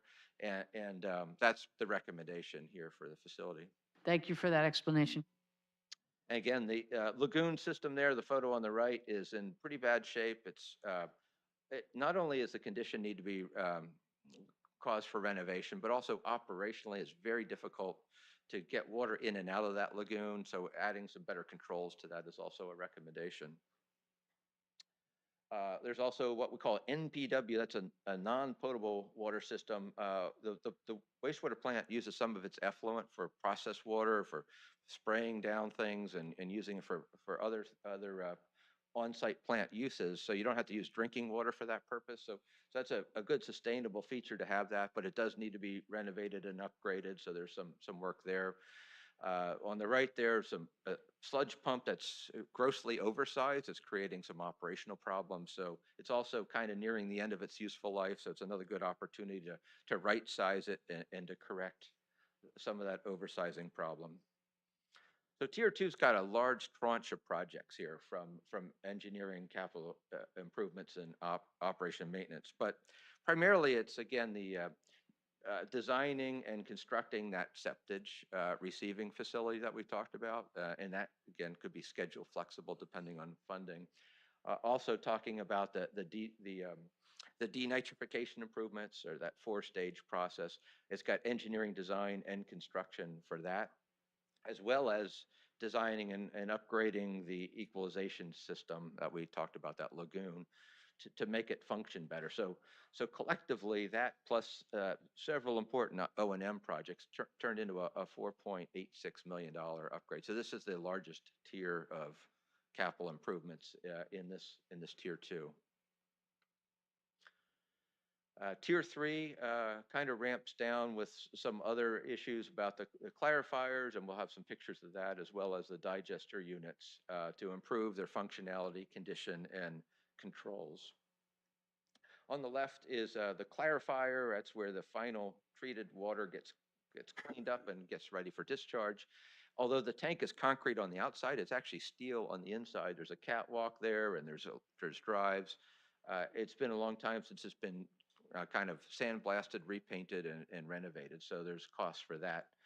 And the digester tank there on the right doesn't really have good level controls or monitoring or flow meters. So it's all kind of been done manually by the plant, and functionality will be much better by putting some automated controls. So this is a comparatively lesser cost, but it's got basically some structural engineering and assessment and condition work. There's a chemical feed upgrade as well. So all told, that tranche of projects is about 183,000. And that kind of completes the overall picture for the facility with the different levels or different tiers, I should say. Again, opportunities to find funding to help pay for all of this is certainly going to be critical. If DEQ makes some money available, maybe we can revisit the tiers and the phasing of these projects. But at this point, I think we've done a very good high level, pretty detailed review of that facility. No, and I appreciate it. It was really neat because you can see it and people in the future could see what upgrades need to be happened. And maybe there is funding from many different sources, including developers that see that these are the needs. And it's spelled out there by professional services and experts in the field. So I really appreciate your work on this. But I'm going to open it up for questions from the board. Mr. Collins, I'll let you go first. So the last, the meeting, the Board of, Water Authority Board, where the board voted, except for one, to get the loan for $4 million, but as I stated, that's not going to cover what needs to be done. So now you added debt to what we already have, and now you added more debt that's supposedly supposed to pay for itself through this investment, but then you got another $4 million you got to have. So, as I said, we should have paid for it cash because we have it. When are these grants going to be applied for, and who's going to apply for them? DEQ has provided, Mr. Hamilton, can you address that? Because on the call, they were going to supply us with the information to start the process. I did sit in on the call last week. DEQ did express some, what I would consider positive sentiment that there would be money available in a budget, in a potential grant process. I don't know what the deadline for application was. I'm sorry. I just don't have that information now. So The septage receiving is a very small portion of the $9 million you're looking at here in this estimate. But that is a problem. You have septage being produced by on-site systems that have to be treated somewhere. And I'm sure right now you're trucking them out of the county, and I'm sure the vendors are not happy, and that the people who aren't on a wastewater system are probably feeling that in their pocket. There's a lot of people not happy with the service authority in general, as far as the history. But anyhow, my question was, when are the grants available? Who's going to apply for them? And we need to be reported back to the board when those things are going to occur. Would it be an acceptable response to tell you that I'll let you know the next time we meet, or would you like to know sooner? Well, I'd like to know when. The service authority is obviously going to have to apply for the grants. I do not, I had to step out of that call, and Mr. Hamilton, Mr. Young were on the rest of the call, but they did say they would apply because there are different grants during different times of the year. So like, is one coming up? Have we missed one? Are they in the next biannual budget, or what? I am not sure of that. That'll have to be investigated. So can somebody investigate it and report to us by next meeting, if that's okay with the members of the board? So we know exactly where we're standing? I will certainly commit to that. Yes, sir. Thank you. Do you have any other questions, Mr. Collins? I was giving you an opportunity. I pray before every meeting, and I prayed before this meeting, and one of my prayer was to chill out a little bit, so I'm not going to ask any more questions. Thank you, Mr. Collins. Mr. Robotham? I don't have any questions right now. Thank you. Mr. Solons? No questions at this time. Mr. Davis? All right. Thank you so much for your work. You've done a very good job. Appreciate it. Thank you. All right, next up this is something I was going to do at the last meeting to just give an overview of the last 7 months, because I had promised an update before Mr. Hamilton came on. And with our large slate last meeting, including the Gibson Solar Project, I decided to not do that. So I wanted to give it now so that at least the public can hear the stuff we've done in the 7 months, and how Mr. Hamilton is going to take it into the future. So one of the things was the biweekly coordination meetings with the operators from Imboden Environmental Services, Maintenance, County Administration, and the King George County Service Authority administrative staff that will continue under the new general manager. numerous meetings with DEQ concerning possible disposal and treatment on septage from outside haulers, meetings concerning allowance of submeter for irrigation-only water use, and I know there are those that are waiting for that. The survey was completed online on May 1st, names compiled and on an Excel spreadsheet. 10 people will be selected and notified to be in the pilot program, and I did pass that on to Mr. Hamilton because it's better for him to start from scratch and do the whole program. So that was on the list that Norm and I provided him, of like a to-do list of handing it off. Meetings with Bowman on the water master plan. County Engineer Bryce Young, myself, Norm Rasavi, and Bowman assigned staff are on those. That should be completed, and Mr. Hamilton was brought in on the last call, that he started with the authority. And with that water master plan, it will be a total update rehab of our modeling data. One of the things we found is that maybe our modeling data was not the right, and we are missing some information that Bryce and I had to look for in old permits. And so they're going to totally revamp it, and we will have accurate numbers. And some of their predictions are going up to 2050. And the report will also identify possible surface water intake sites on the Rappahannock, storage options, and a site for a water treatment plant. And that should be done either early October or the end of October, and it will be presented to the board. Workshop started March 11th, and as you hear the final presentation from Bowman, we had several workshops since March 11th, which come up with the project you just saw previously. We also rebid for contractor services concerning on-call work and emergency sewage hauling from the 4 wastewater plants to Dahlgren, where the sludge press is located. As you can see, the next item that we're not going to talk about is the Oakland Park decommissioning.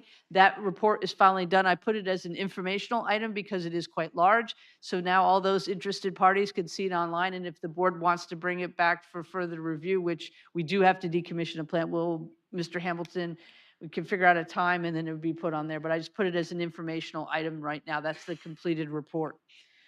Robotic cleaning is done from the Dahlgren wastewater plant. It was completed and removed almost 8 feet of accumulated sludge in those basins you saw. So that was a lot of sludge, but the plant, from what I'm understanding from Bowden, it is running much better with that stuff removed from the system. And continuing engagement with DEQ, worked on fulfilling open consent orders. The stuff that was left, I passed on to Mr. Hamilton. Meetings with DEQ on accepting possible outside septage and maybe as a possibility of a revenue source. I also passed on to Mr. Hamilton the lot in Fairview Beach and Presidential Lakes that have been surveyed and appraised, and we have to have a public hearing and put out for those to bid on those 2 properties. There are 2 properties the Service Authority doesn't need anymore, and at least get some little revenue from the Service Authority and put it back on the tax rolls. And then the last thing, and I think Mr. Hamilton is going to address this, the Claydell water issues and working with staff on water quality complaint log that has been supplied each week since implemented. And that is the final status of the last 7 months.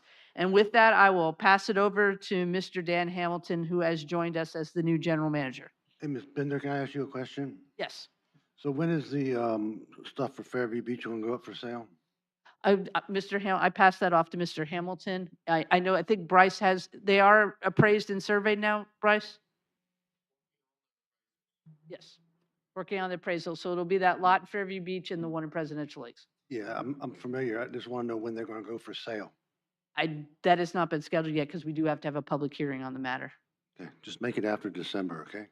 Okay, maybe.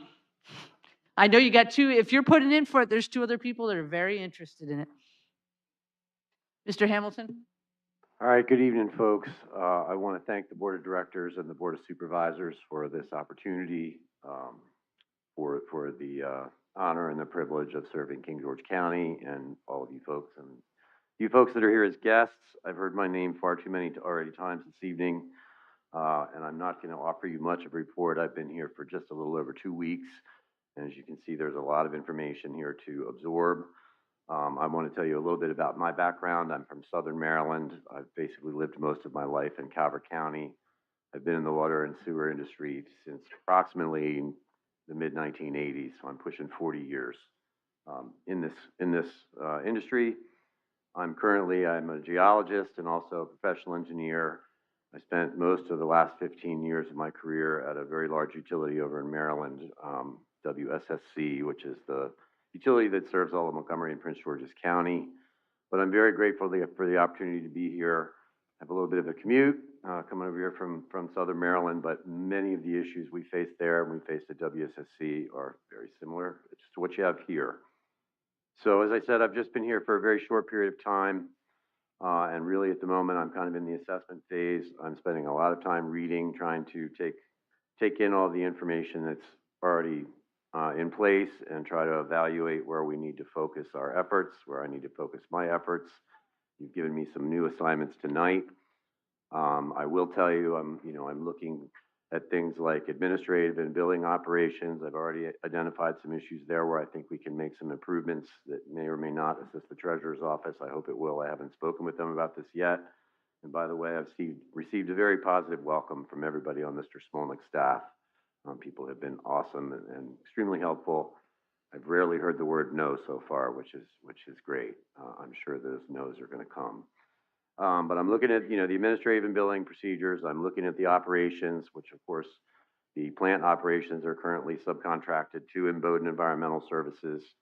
In one sense, that's a relief because there is an extraordinary amount of work on licensing skills, technical training, things like that needs to be in place in order to operate them effectively.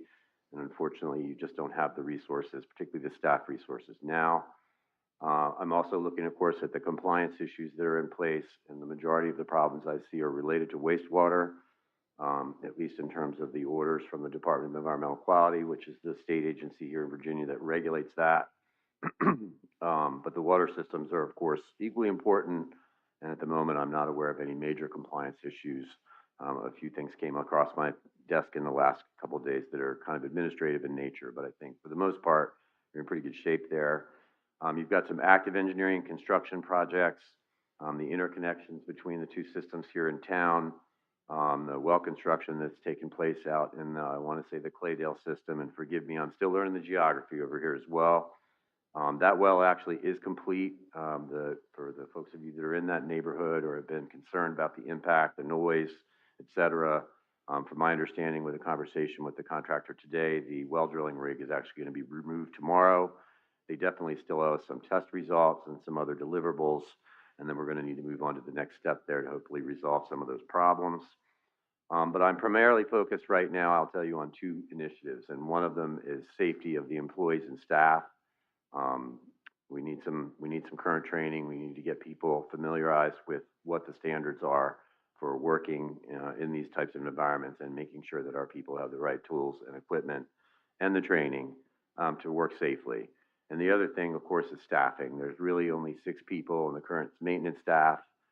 As I said, the operations staff is subcontracted out. It's grossly understaffed. You lose one person to an illness, you lose another person to being the supervisor, and you're left with 3 or 4 people to achieve work. And that can be very difficult when you're working in the public right of way or entering a confined space or whatever it might be. So I can tell you that, again, those are going to be my primary points of focus right now. I will also tell you that my core values are very much customer service focused. I firmly believe and have always operated by the motto or the mantra or whatever the appropriate term is, that I want people to be treated as I would expect to be treated myself. I want my staff to understand that when they're working in your yard or what you think might be your yard, but might be a right of way, that I would expect them to work in such a manner where they are envisioning that if it was their property, how they would feel if they were being impacted by that type of work.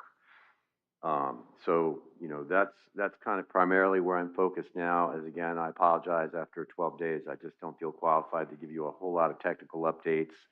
Clearly, there's a lot going on. I will remind you sort of in closing, there's 2 other things that are very important to me that I hope to sort of get in play here. One is public education. People forget, of course, I think, about their water and their wastewater until you turn on the tap and there isn't any, or until you flush the toilet and it backs up.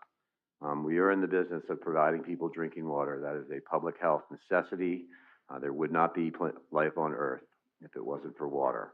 And I take that extremely seriously, and I'm going to be conveying that to the folks here, not only who work for the Service Authority, but hopefully our boards and the staff of the county.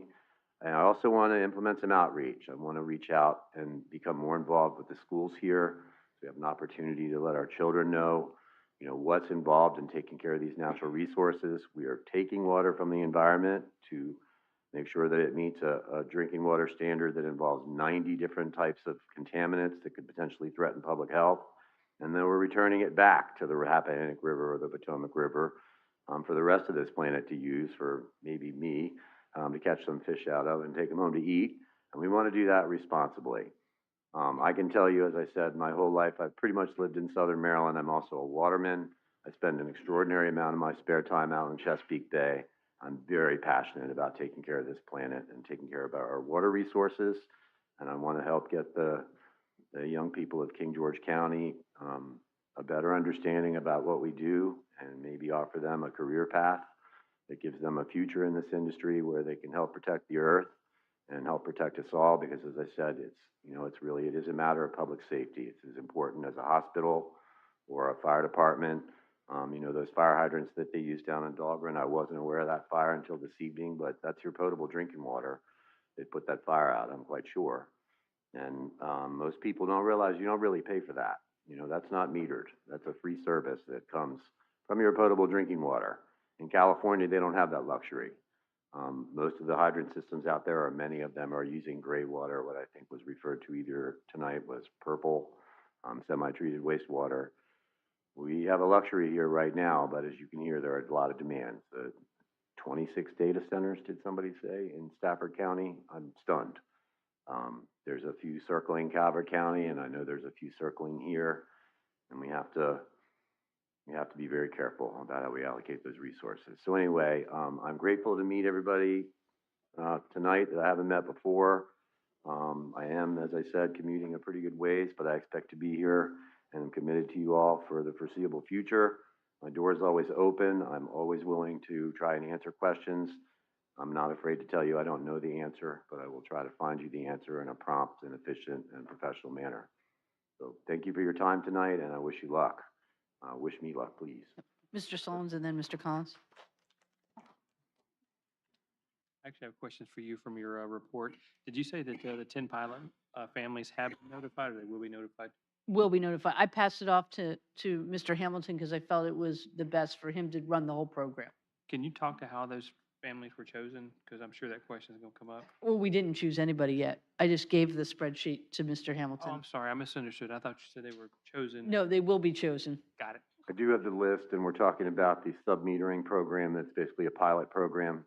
Yeah, obviously, I'm assuming you're going to want to do a financial impact study, make sure we realize how that's going to impact the authority. But theoretically, people are spending money on pool water that's not going in the wastewater system, and if they want to pay for the sub-meter or they can get one on a grant, then we can factor that out of their bills.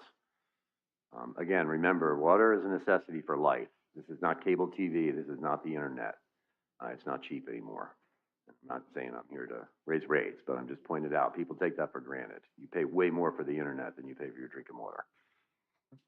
And last question, when you're talking about 8 feet of sludge removed, you're talking 8 feet deep in that whole pool. Yeah. Right? That's That was a lot of stuff. tens of thousands of pounds of stuff. Yeah, and they showed me, because I went down there several days and watched the robot in action, and they were talking to me about it, and they said a lot of it was in the interior walls, and part of that problem was, as we saw in the presentation, the issues that have occurred since that WQIF grant didn't go particularly correct in 2015.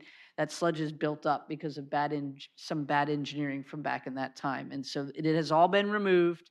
And now we have to proceed to start doing some projects so that it doesn't come back again. Was that all the questions you had, Mr. Solons? No. Mr. Collins? Thank you. So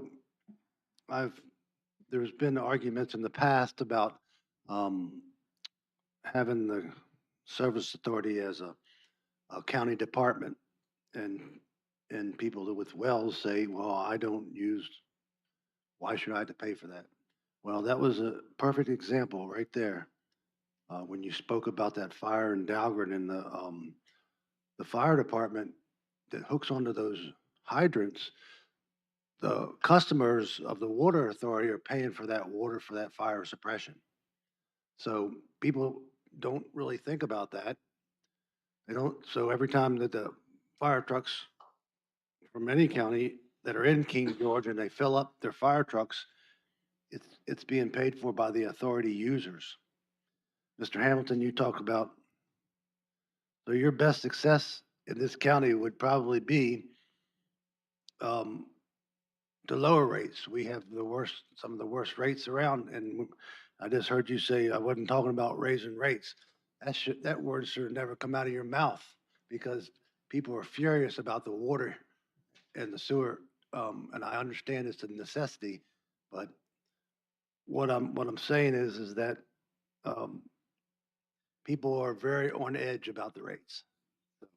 I understand, sir, and, I'm sorry I started off on the wrong foot. I just want to be candid. You didn't The start off on the entire wrong foot. county gets a benefit That's not from what I this was hydrant saying. I was service. just saying, people, everything you said, they're only gonna listen to one thing, rates. I understand. So, I understand you hit them in the pocket, and I just, uh, from somebody who's been in this industry for a long time, I don't know what your water rates are here. I've seen a bill. I have not done any kind of comparison in terms of what surrounding counties are charging or anything like that. I'm not even talking about that. I'm just saying that, again, water is a matter of public health. We have to meet a federal standard. It's extraordinarily difficult to make sure that we do that properly. And when we take potable drinking water and we pump it out of a fire hydrant, we're wasting water that was designed to be consumed. However, I should also point out that everybody who's within any reasonable measured distance of those fire hydrants gets a benefit from that they don't realize. When you call to get your homeowner's insurance and they say, how far are you from the nearest firehouse and how far are you from the nearest fire hydrant, even if you are not connected to the water system, if you're within 500 or 1,000 feet, that reduces your insurance rates. And a lot of people don't recognize that. So there is a benefit to everybody. And I know the service authority gets a benefit as well from the county and the infrastructure and the services you already have in place. But anyway, I promise, like I said, I'm committed. I want you to get your best possible value for what you pay for. And the earlier question, by the way, about the rates, I think what you're referring to, the gentleman that said he only uses 750 or 1,000 gallons a month as compared to someone else, that is what would be referred to in this industry as a tiered system or a tiered billing system. And many utilities, in my experience, are moving in that direction. It's kind of an industry standard, but it's going to take some time. It's going to take a rate study. Obviously, a brewery that's using 10,000 gallons a day is putting a far greater impact and requiring a lot more resources be available than a homeowner with one person in the home who's maybe just doing a load of laundry a week. I'd be happy to speak to that customer or answer your question specifically. I didn't want you to think I've forgotten. And Mr. Collins, 2 points on things you made. You mentioned about I will say, just from my experience, and for a while now, the county has been giving services for free that the service authority gets gratis, meaning their procurement staff, finance, other staff members, community engagement, that the service authority does not pay for, that the residents of the King George pay for with their taxes, and the service authority gets those services for free. So I just wanted that out to the public right now, that, so it doesn't think that, the well users are getting a free ride. Their taxes pay for other services that are provided to the service authority free of charge. The second thing, based on the purple pipe, as it was mentioned earlier, that is a possibility to maybe use that as a fire suppressant and fire hydrants. But right now, we don't have that capability in any of our plants. As was mentioned, that's a possible tiered upgrade to Dahlgren to be able to do that, maybe at another plant also. But that is not, right now, we do not have that capacity at this time. Mr. Solons? I would like to clarify something because I've talked about this in the past and I don't want to be wrong at the top of my lungs. So the statement was made that the water used by the fire department, that comes from the service authority, and the only people that are paying for that are those that are service authority customers. I was told in the past that the fire department pays a water bill, that's part of their budget, so it is covered by the entire county. Is that not the case? I do not know that. I would have to pass it off to Ms. Cobb. That's actually a correct statement, Mr. Sullins. They pay a water bill. Mhm. They pay the water bill. But, so when you pay for water, you pay for the amount of water you use. You're not paying for all the infrastructure to get that water there. And the customers are paying for all that, you know what I mean, to get that water to the fire department. Right. So I'm just saying that, when we talk about these things, we need to consider the entire county because there's always been that well users and authority users, um, you know, pendulum that, some people, Can I just comment on that? I'd be shocked. I'm sure the fire department probably has a water meter on the firehouse and pays a water bill, as does a school or any other facility. May or may not be actually billed, I don't know, but there are not meters on fire hydrants in place.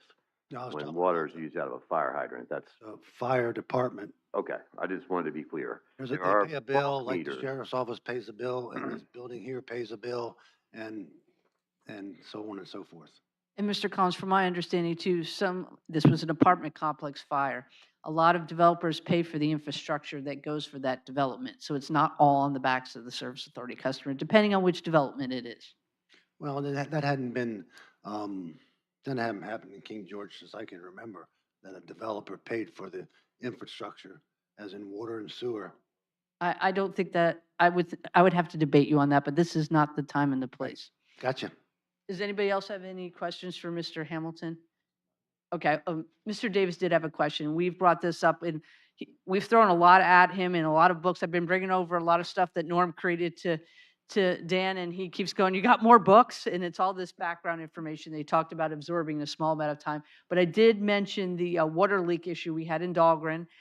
Didn't really find much in the free service we used, and I know Mr. Wasabi passed on some information to Mr. Hamilton about a professional service that has a little bit more tools to help us find where this water loss. Could you expound on that, at least to the best of your ability, Mr. Hamilton? I know there was a study completed by the Virginia Rural Water Association, which is a, I believe, state-funded nonprofit that has what's called circuit riders, technical pros or professionals who will come out and assist small utilities with issues like that. I know they identified some issues. I don't think the findings of that likely represented the amount of water loss that we believe, based on the previous audit, is in place. I did last week, there were 4 fire hydrants replaced in the Dahlgren system that were known to have been leaking underground. I, I'm certain that that's going to make a difference. There was also another 3 or 4 water leaks that surfaced on the Dahlgren system last week and were repaired by the maintenance staff. But there's going to be a need either for another audit. I understand that there was a master meter that was replaced, and I think there may be some data coming in that might reduce the difference between what's being produced and treated versus what's being billed. I just don't have the data yet, and there are definitely professional firms.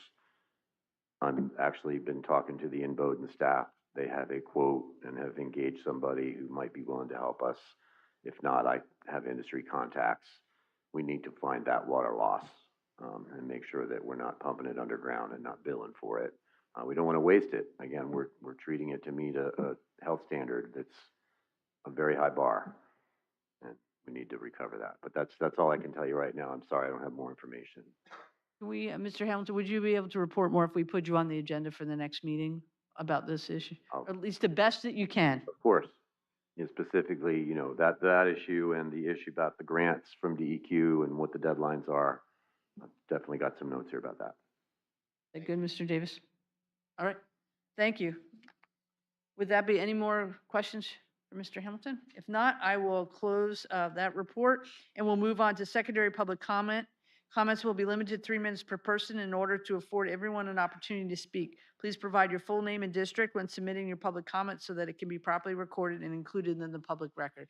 Would anybody like to come up and speak? Anna Marie, I know you will.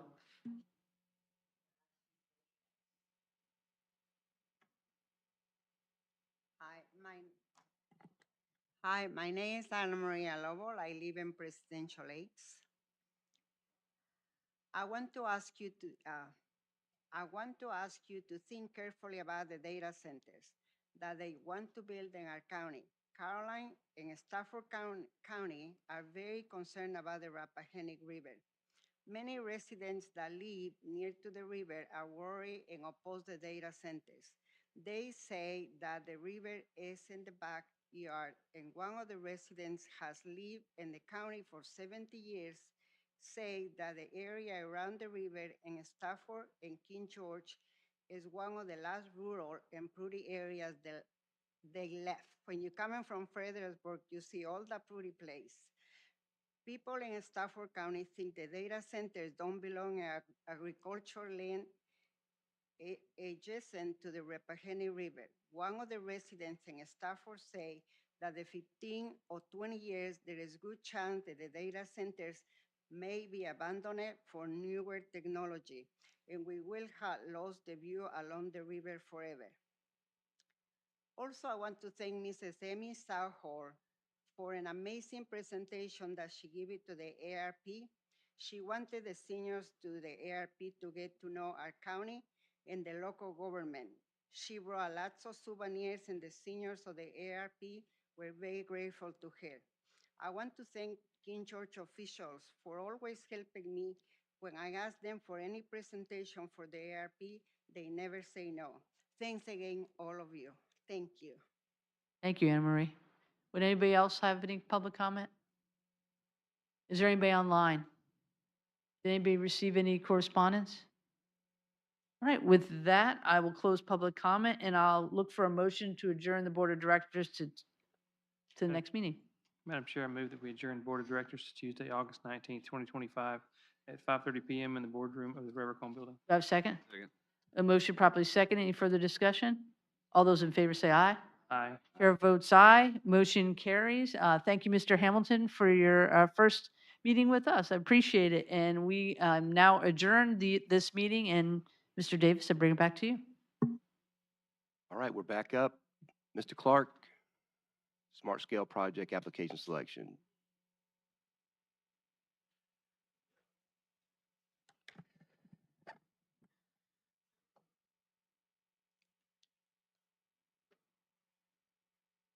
It doesn't like me. Probably because it's off.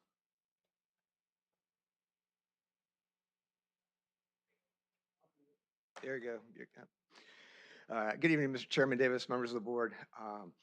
Tonight I'm presenting the recommended Smart Scale Round 7 application, a critical project that addresses the growing traffic concerns at US 301 and Owens Drive that affects both our residents and the visitors to our county.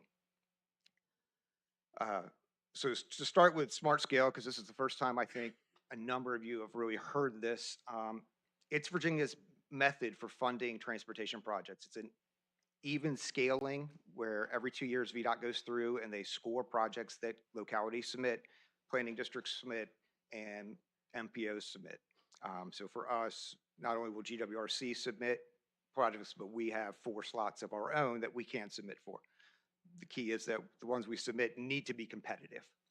For the most part, these projects don't require a match. So these projects are scored.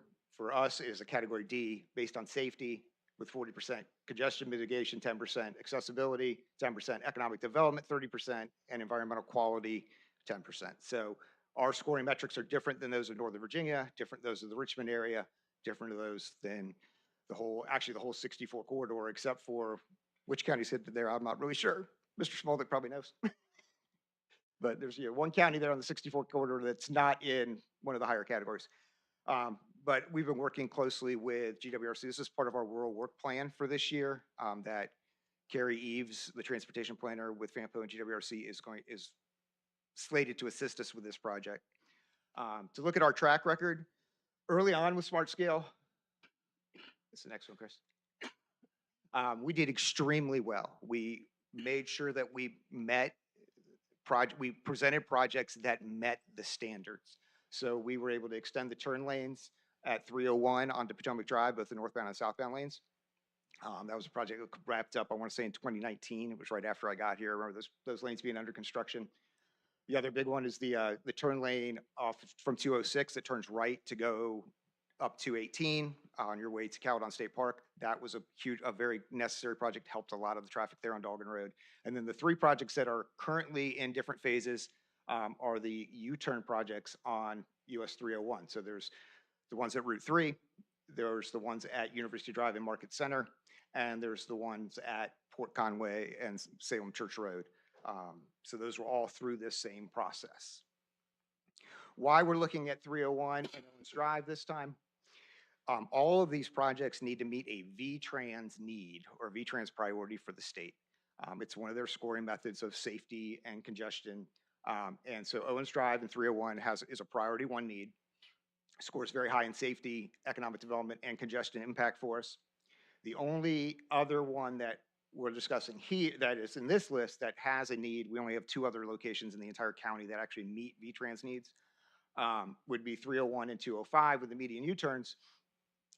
While that does score well, VDOT, when Dahlgren West made their presentation to you last month, that left turn lane that they are proffering would be part of solving that. So if not knowing where that's going to go, not wanting to take 2 bites at the apple if we have it coming as proffer, but obviously we won't know that for some time till you all go through that full process.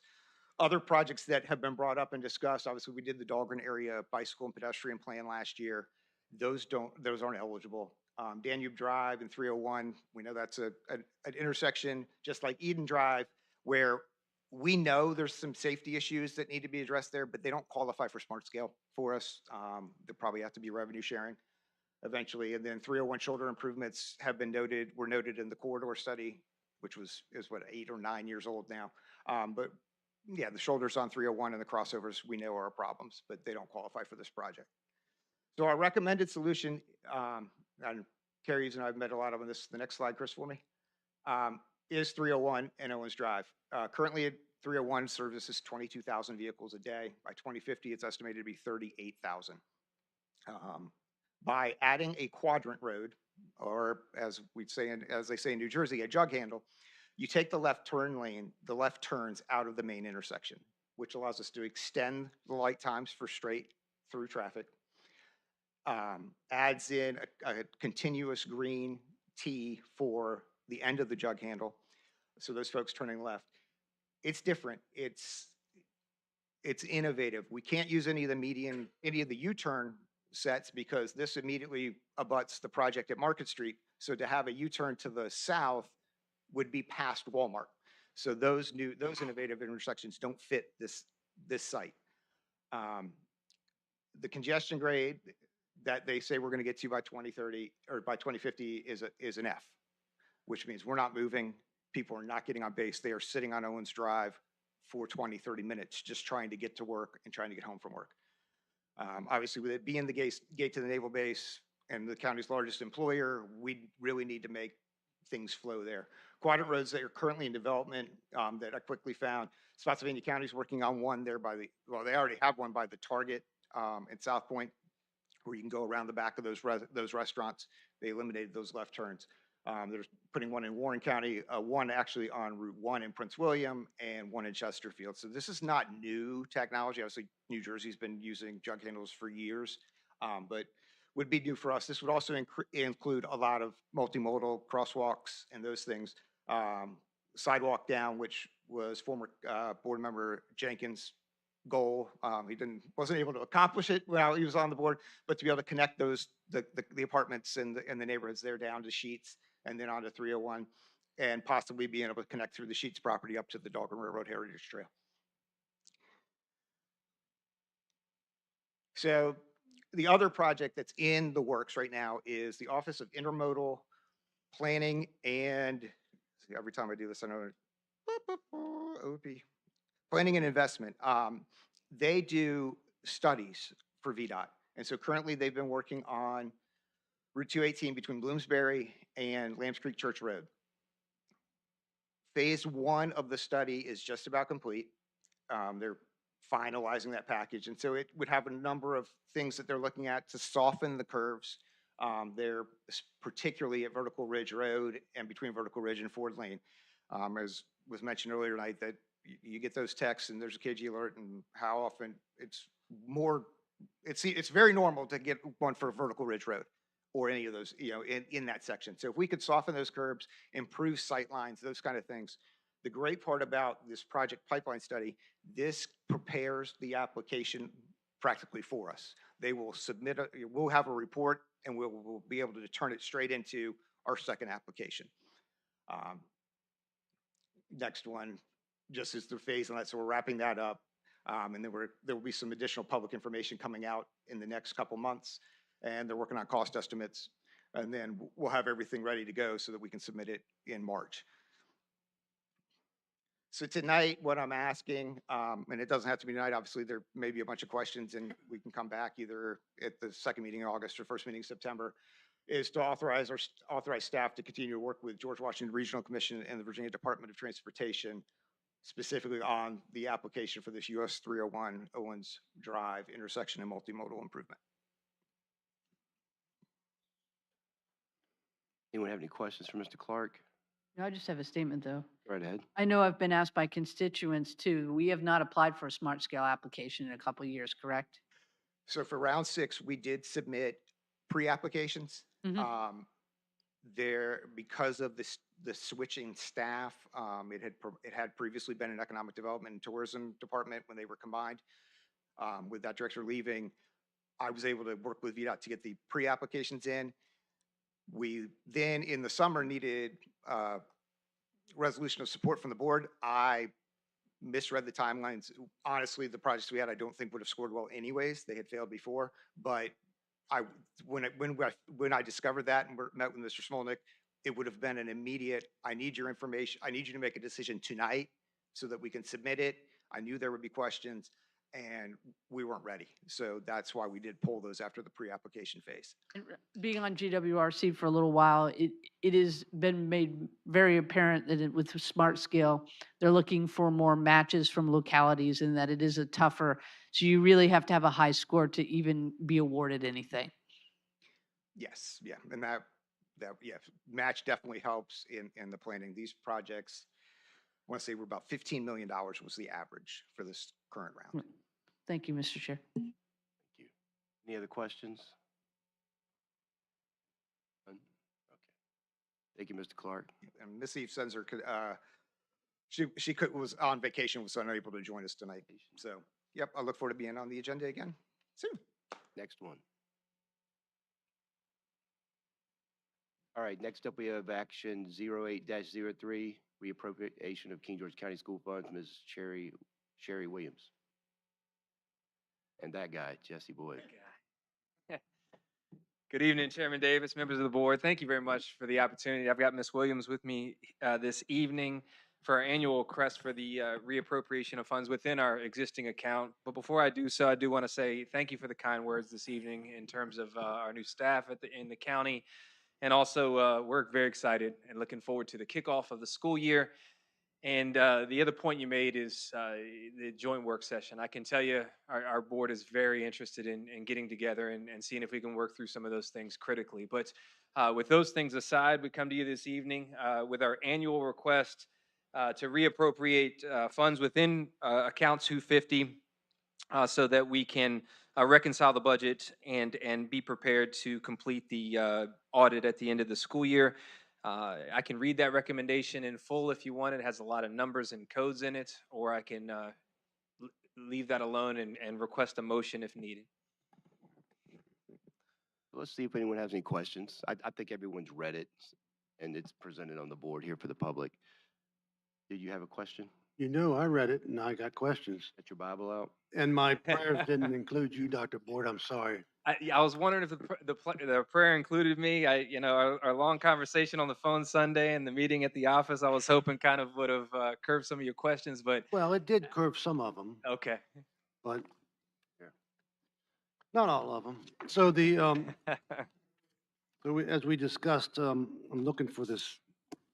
I can't find their thing. I think it's further down.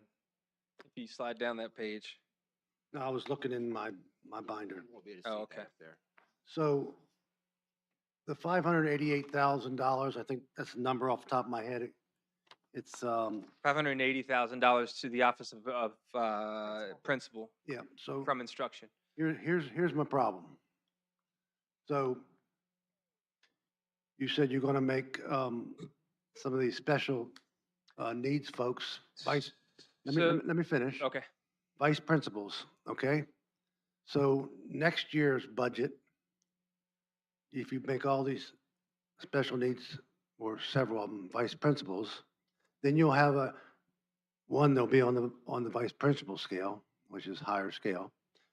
Two, I know they have to be in IEP meetings, and that's one of your goals, but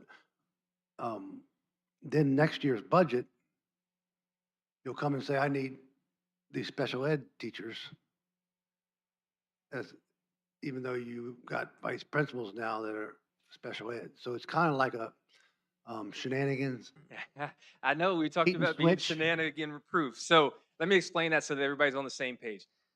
What we did was reallocate positions within special ed. And in fact, what we did was quite the opposite. And you know, only next year we'll show what we come and ask for in terms of what our needs are in the school division. But there were certain needs in the special education department that required an administrator to satisfy. So as you know, in the past, being on the school board and really through the budget process, what that typically would involve was coming forward almost annually and saying, we need this many more special education positions to satisfy the increased number of special education students that we have, or the increased needs that those students have. What we did was look internally, and we're able to shuffle some of the existing instructional positions we had that were satisfying some of those needs, consolidate them, and make them new position. Already existing instructional money in our existing fund account, just moved over to satisfy a different set of needs that that an administrator can satisfy, but not a teacher could satisfy. So, you know, again, I don't want to speak into the future, but I think what we've been able to do is solve a problem without having to come to the Board of Supervisors or the community to request more funds. So, like I said, so I was on the school board and I know how the shenanigans work because I was a part of it. Because the school board cannot get their own money. So you had to come up with unique ways to get more money.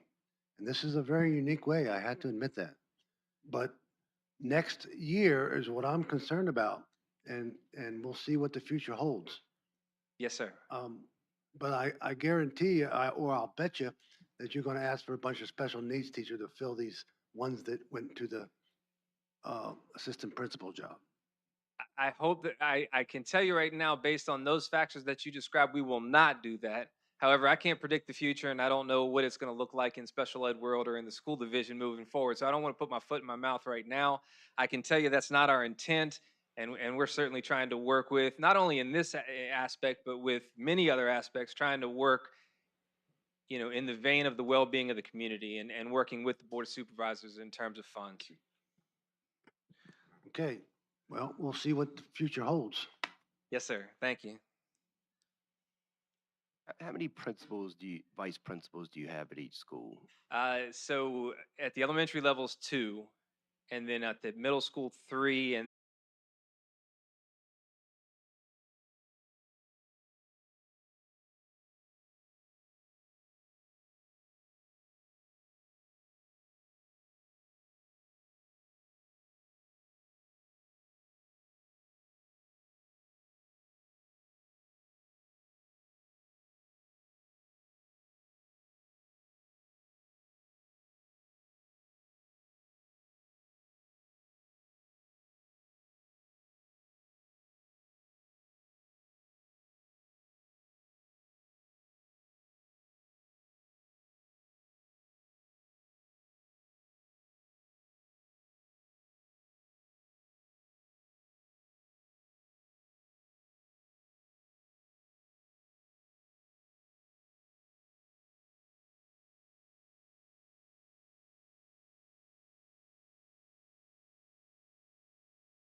Thank you. I think that's it. So I think we need a motion. Do you? It's in the top, recommended the Board of Supervisors by motion approve the KGCS request to reappropriate, and then it's all of that. Says Do we need to wait on Kathy? for this? Yeah, I'm back. So, make a motion. We have the King George County Schools request.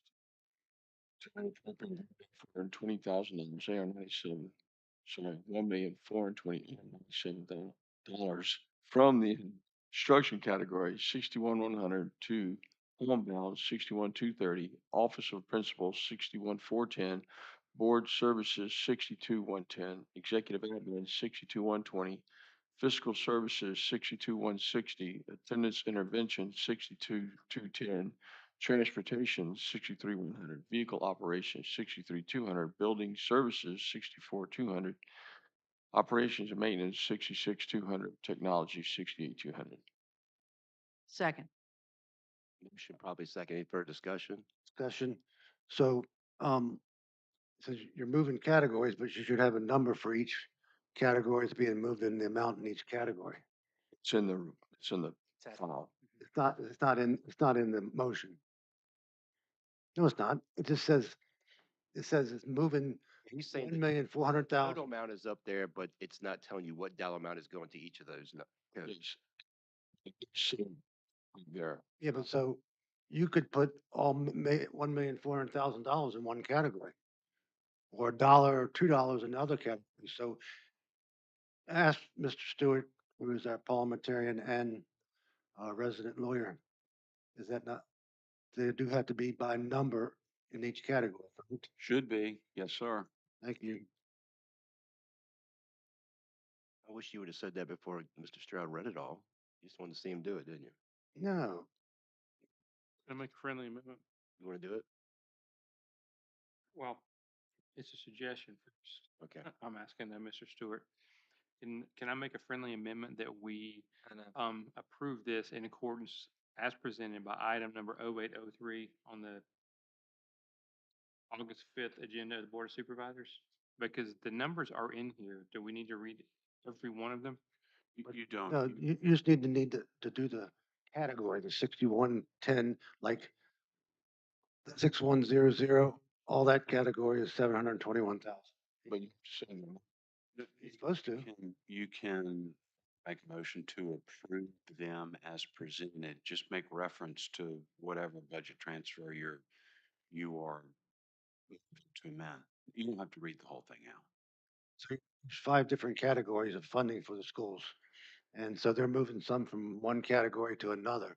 But it is incorporated in a public document that's It presented. is in the public document, but when you just heard what the parliamentarian said.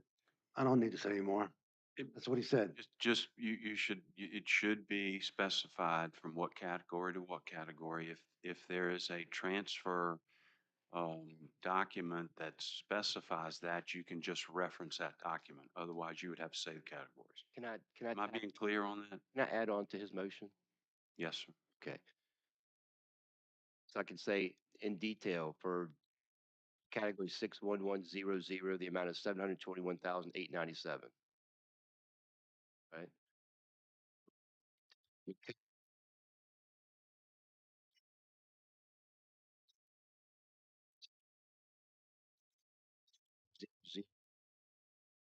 So I think you would go 61230 35,000.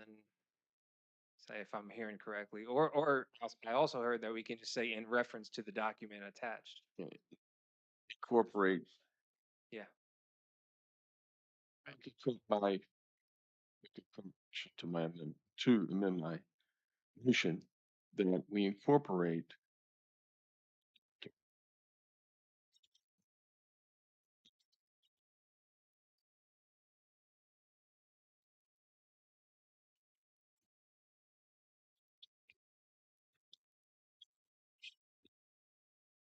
Mr. Chairman, so these are department codes. They're not the appropriation codes. So the department code is different than the appropriation. There's 5 or 6 appropriations. If you, our bylaws and our rules say that you will appropriate by category. And there's a reason for that.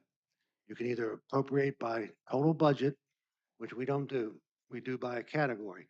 And there's a reason why, because if we just did by budget, they could have already done this without us even knowing anything. So that's why I'm saying that it has to be done by category, because that's what our rules are. We're not disagreeing. Not, Supervisor. not following rules again. I was just doing it. But it's department code. It's not a category. It's the same code as, It's an instructional category. What's the 5 categories? That's not for a second. Construction, homebound, finance, executive admin, Transportation.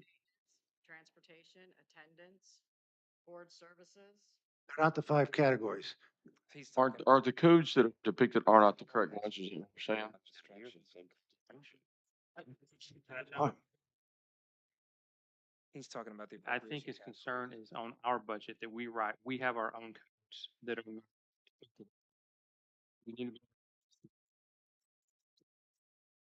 There's, This is just strictly in our budget. our binning. no, but the Board of Supervisor appropriates by the categories, the 5 categories, not department categories, the 5 categories, instruction, Construction, te- technology. So that's what's in our bylaws, and that's also what's in our rules. So that's what we should do it by. I'm not trying to be a pain. I'm just saying that you can come back and say that this is an inappropriate motion. And so I think that the parliamentarian already ruled, but you want to go, if you want to set aside the rules and do it that way, you can. But you didn't set aside the rules. So what was presented to us was to transfer the money from within their budget that's already been allocated, right? Yes. From to another. Department and category are 2 different things. Read our rules.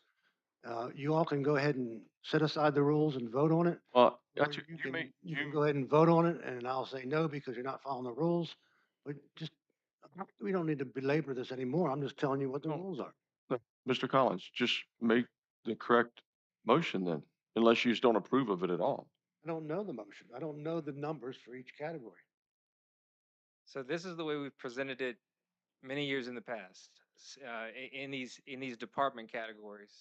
That's what you did for budget purposes. That's correct. No, for the reallocation, if you go back and look at last year's, but this exact same document was presented in this exact same way Okay, last year. So that's not the way the rules say. I understand what you're saying. Neither did you. Okay. Well, you all do what you want. Let's just move on. Chair? Let's just move on. Was that done at the time that he was the chair by chance? Let me ask, this is. Well, he was. This is the, hold up, Mr. Trout, this is the question though. I think what you're trying to say, what we're trying to grasp is our codes may not be necessary because we've already allocated that money to them. No, I think you have to appropriate them to certain categories. I believe Mr. Collins is Does it have to be by their categories? No, the Your categories, it's, so I'm it's, talking to him, sir. I I'm was not trying to no, explain. but I'm asking for if clarification. there is a document that represents those categories, you can just reference the document. Otherwise, you gotta say categories where you're, I mean, and we may need finances assistance in the proper categories so that we can have the right motion. Um, So like the in category instruction, you would have the principals, you would have the executive administrators, you'd have attendance intervention. You would have those type of things in the instruction. Ms. Cobb, can you get those? Get the proper motion created for us tonight? Yeah, I need to run back upstairs, but I can get that. That's Okay, not Mr. a Boyd, can you sit down? We're gonna table this. Well, we've never done this before in past years, but we're gonna do it for you right now because it's the right thing to do. Thank you.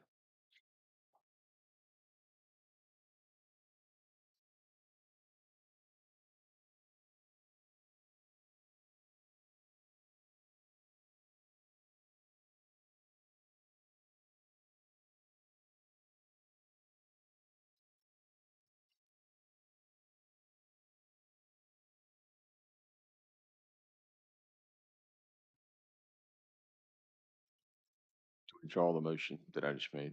Thank you. Ms. Courtney, please. Thank you. Thank you.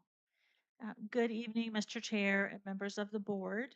I'm here this evening to present the results of our HRIS evaluation comparing two platforms, NeoGov and ADP. This is a summary of our research, collaboration, and recommendation. We began this project because of the significant challenges our HR team faced with the current human management system. It's inefficient, making it difficult in some cases to post job openings, manage and receive applications, and complete onboarding for new employees. Our goal was to identify a system that could streamline HR functions, improve efficiency, and better serve our staff and applicants. As the project progressed, it evolved beyond the initial HR focus. The finance department joined the effort as the scope expanded to include options for payroll integration, time and attendance, performance management, and a learning management system for employee training and compliance. Our focus shifted from an applicant tracking system to a comprehensive HRIS, or a human resources information system. The evaluation team included members from HR, finance, IT, as well as Supervisor Stroud and Sullins. And I just wanted to take a minute to thank everyone for being involved in this process because I know it took time away from your other duties, so I appreciate that. Members of the evaluation team attended two in-person demonstrations, one for NeoGov and one for ADP. After careful comparison and extensive discussion, we weighed the strengths and limitations of both platforms. Since both NeoGov and ADP met the technical requirements across HR and finance needs, NeoGov has a strong reputation in public sector recruiting and workforce management. ADP, however, is more robust in payroll and time and attendance integration. The evaluation considered not only current functionality, but also long-term value and integration across departments. In summary, NeoGov excels in recruitment and public sector workforce management. ADP stands out for its payroll capabilities, analytics, and cohesive integration across HR and finance. Both platforms offer learning management system solutions. So, on our last slide, after our review, the consensus is to move forward with ADP. ADP offers a fully integrated HR and payroll system, is scalable for future needs, and provides a streamlined experience for employees, supervisors, and administrative staff.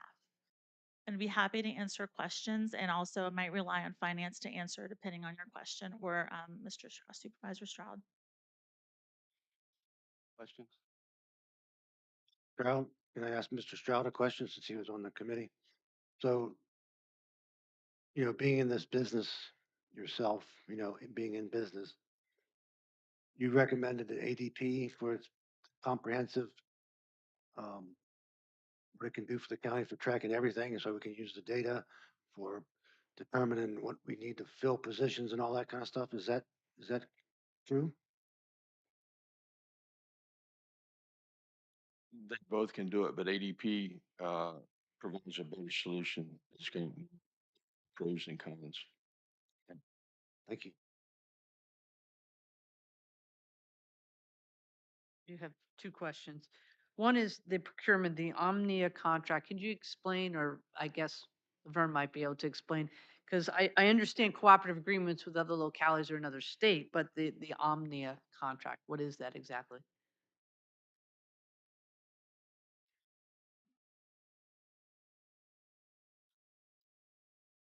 Good evening, members of the board. So the Omnia contract is a contract that is awarded by the state of Virginia, EVA. What they do is they award payroll, HR platforms to different vendors. And so ADP happens to be one of the vendors who has an Omnia contract. With an Omnia contract, that means King George County does not have to put this out for bid. They can just write off the contract used by another county. That's pretty much what an Omnia contract is. Thank you for that explanation. And then the last one is the local government partnerships. Has ADP just started to get into that realm? Is that why the 395 is a low number as opposed to 13,000? I mean, it could be that they're expanding more into that field. That's just where they stand at the moment. All right, thank you. Yes, you're welcome. NeoGov was why was that chose first? Is that basically what's being used? You're finding most counties are using them? I can speak to the HR side of things more so than I can to payroll, but a lot of vendors, a lot of counties, local government, because it's specific to local government, are using NeoGov. They only have about 179 payroll that are using payroll and using more of that side. So that's why I can't speak as confidently about the capabilities in that way.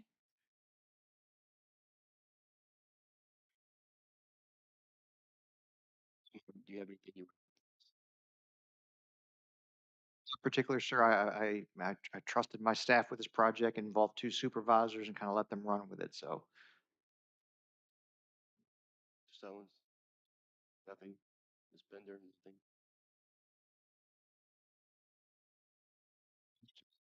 Okay. Very much.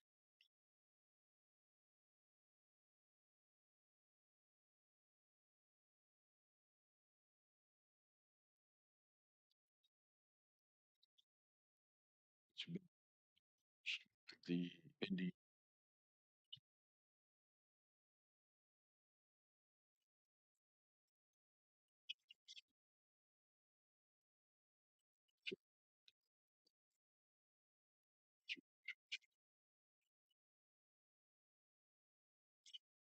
to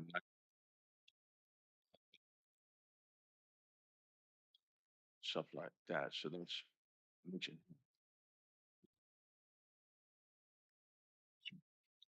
transition. Yes, sir. This being this far into the year, would we just pay 140,000 for this year, or we pay it certain percentage in it, 140,000 a year? I Total think for that 5 years? I think the invoicing and I think the invoicing is based on when you start it. So it's like it's not you're not with the EDP. It's not based off 1 January. So the cost for this year till December would, would be not the 700,000, it would be the 1 year. If you know the number, we can do a motion.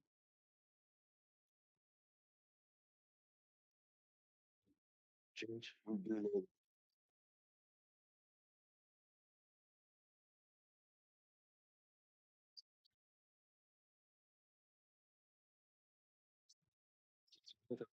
The ADP better, for a number of reasons.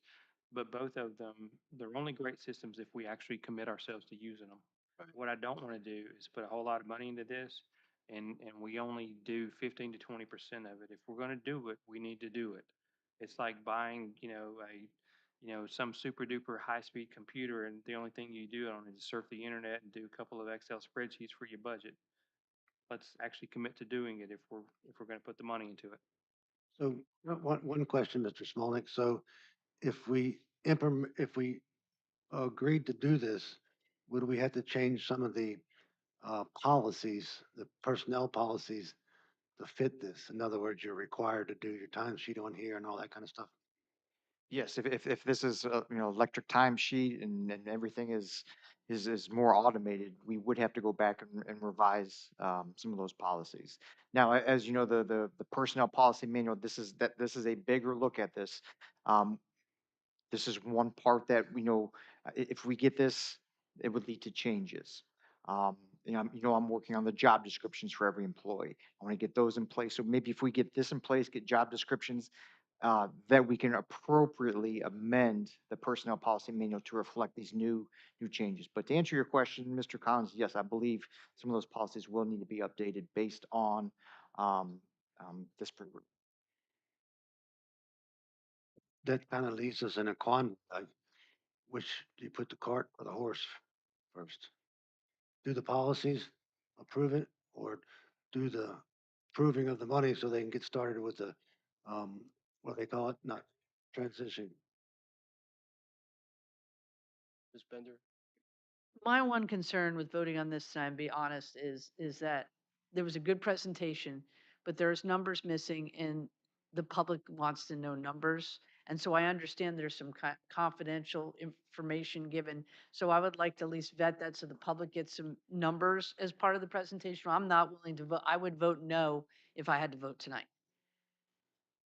So I would actually agree with you to get all the total totality of it before we make a motion, and it would be proper rules, not to have a discussion and action. Then there's just no issue with it, as long as we know what numbers can be influenced with finance. You know, so once there's the numbers we can, the can prompt to make a decision on. We'll make sure everything, if you let this on the August 19th agenda, we can, whatever numbers need to be made public and can be, we would absolutely do that and bring it up. You've had your discussions tonight, action on the 19th, if I'm reading the board. We can do that. And we'd like to, if Ms. Courtney's going to be here again for the on the agenda to like right into the city agenda. So we can get this. You're the chair, you can put them You on got the to come agenda back. anytime you want. Thank you. So I'm following the rules. So just to make it easier for you, right? Thank you very much.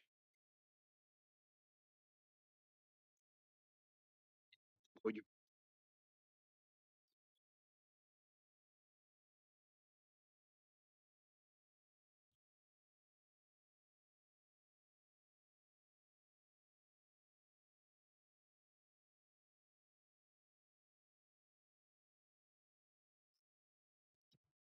yeah, let Mr. Collins see it.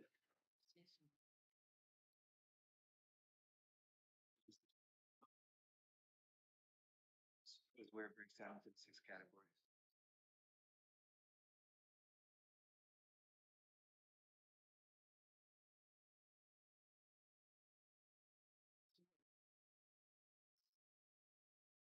Chairman Davis, members of the board, I have a revised motion. We would like to reappropriate from the instructional category in the total amount of $1,420,897 into the 6 instructional, or excuse me, into the 6 appropriated categories as follows. Instruction, 615,000. Administration, $69,397. Transportation, $37,500. Operation and maintenance, $610,000. Facilities, $39,000. Technology, $50,000, which equates to a total of $1,420,897. I will make the motion so moved based on what Dr. Boyd has stated. Second. Motion properly second. Is there any further discussion? One question. Mr. Sullins? What's the $610,000 being used for? That's operation and maintenance. That's things that have roof repairs we've had there's some vehicle things in there, I think. There's some HVAC issues that are in there throughout last year. These are things that we talked about before and Yes. approved, so, Mhm. okay. Yep. All right, any more discussion? By roll call. Mr. Collins? Yay. Mr. Stroud? Aye. Ms. Bender? Aye. Mr. Sullins? Aye. Chair votes aye. Motion passes. Thank you for your patience. Thank you. All right. Next up, we have 0806, design of Fire Station 2, as relates to EV charging facilities. Good evening, Mr. Chair, members of the board. Here before you tonight to talk about the energy efficiency design standards impacting the new Company 2 Fire and Rescue Station in Dahlgren. As part of the ongoing design for the new fire and rescue station, project architects identified recent state-level mandates for energy efficiency features in the Virginia Code. The same code allows local governing bodies to adopt formal resolution exempting projects from such requirements, provided a finding is made that special circumstances render the standards impracticable. Due to the specialized operational needs of emergency services facilities, the continuous power demands, and the mission critical readiness requirements, along with no EV electronic vehicles in the fire department's fleet, The project team is requesting an exemption from these specific design elements. The attached resolution affirms that these requirements are impractical for this facility type and would grant a targeted exemption in accordance with the code. Staff recommendation is to adopt a resolution, grant an exemption from the EV charging infrastructure and motion sensor control outlets requirements under the Virginia Code. This action would support continued project development without imposing requirements that could impede this facility's primary public safety mission. Thank you. I did speak to Chief Moody. He was for this, yeah, I don't suppose they haven't used it there, so. See if it's, anyone have any questions? Mr. Sullins? Just want to confirm, we do have the authority to do this and it meets the standards? Yes, we researched that and I gave Chris a memo on it. These are the findings that you have to make. Don't talk about costs. So just the impracticability of it at a fire station where you've got significant power demand and big trucks and stuff like that. The findings are well outlined in the resolution. Cool, thank you. Is there a reason why we can't take action on this right now? Get a motion, please. If that's the legal advice, I'm going to make a motion to adopt Resolution R14-2025, granting an exemption from the electric vehicle EV charging infrastructure and motion sensor controlled outlet receptacle requirements under Virginia Code 15.2, 1804.1 for the Fire Station 2 project. Second. Properly second, any further discussion? Favor say aye. Aye, motion passes. Thank you, sir. Mr. Richard Stewart, Commissioner of Opioid Settlement 08-07. Mr. Chairman, this is another opioid abatement settlement. This is form. We just included this for your informational purposes tonight. I still have some due diligence that I want to do with the Attorney General's office. Mr. Smolnick needs to look at the distribution chart and give some thought about that so he can make a recommendation to you all. But we thought it would be helpful if we put it out tonight. Y'all can look at it, read it, come up with any questions you have. I've not been in touch with the Attorney General on this because I was out of town last week and I apologize for that. But I want to make sure that this doesn't inhibit the receive money on anything else because this is a direct settlement with federal court in New York. So I'm going to do before we get to it. So just for tonight and we'll bring it back to you again. Thank you, sir. Does anyone have any questions for Mr. Stewart? All right, then we'll move on to 08-08, request to assign master service agreement for Proactive Information Management LLC to assign rights and duties under the MSA to Align Technologies LLC. Mr. Chris Dines?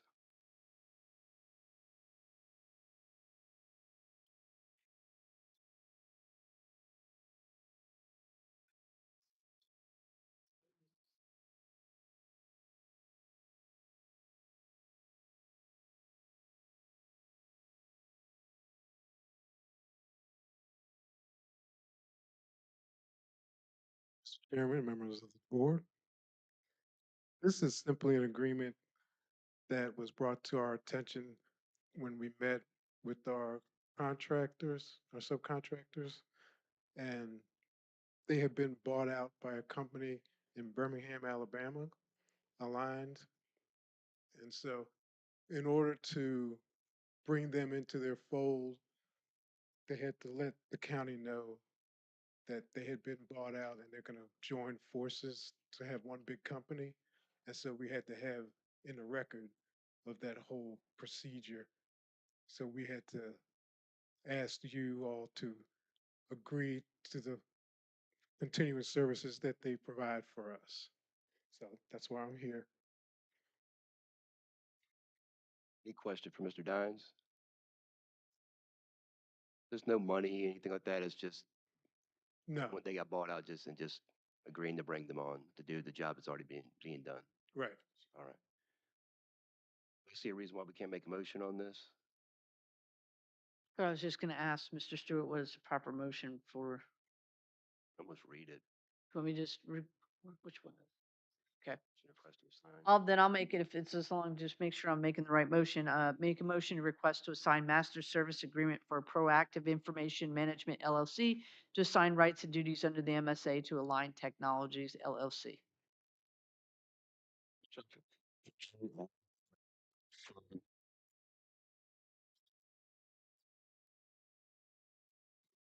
Language you just said. Second. You should probably second. Any further discussion? Roll call, Mr. Stringfellow. Bender. Aye. Mr. Collins. Aye. Mr. Sullins. Chair votes aye. Motion passes. Thank you, Mr. Collins. Thank you, Mr. Stewart and Finance for going over all of these contracts. Mr. Supervisor. Thank you, Mr. Chairman. Just a couple items under my county administrator's report. The first, I received a request and would ask for a nomination to appoint Nellie, if you're watching, forgive me for your last name, Nellie Sekier, to the King George Community Policy and Management Team as an alternative representative to the Rappahannock Area Health District. So moved. You should probably second. Any further discussion? All in favor, say aye. Aye. Time motion passes. So second item, I know we've touched on this already tonight. Already looking ahead to next year's fiscal budget, what that's going to look like. So I had a good meeting with Sheriff and Major Weston, some of my department heads already, to try to understand what their budget's going to look like. And I think everybody chimed in on this already, but I just want to stress the importance of getting ahead of departments submitting their budgets to me.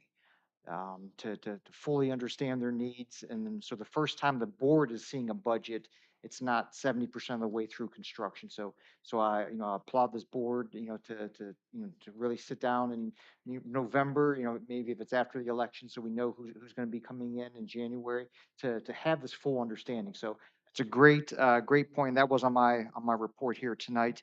And, one thing that I will be challenged with is, looking at additional sources of revenue. I know we talked about meals tax tonight.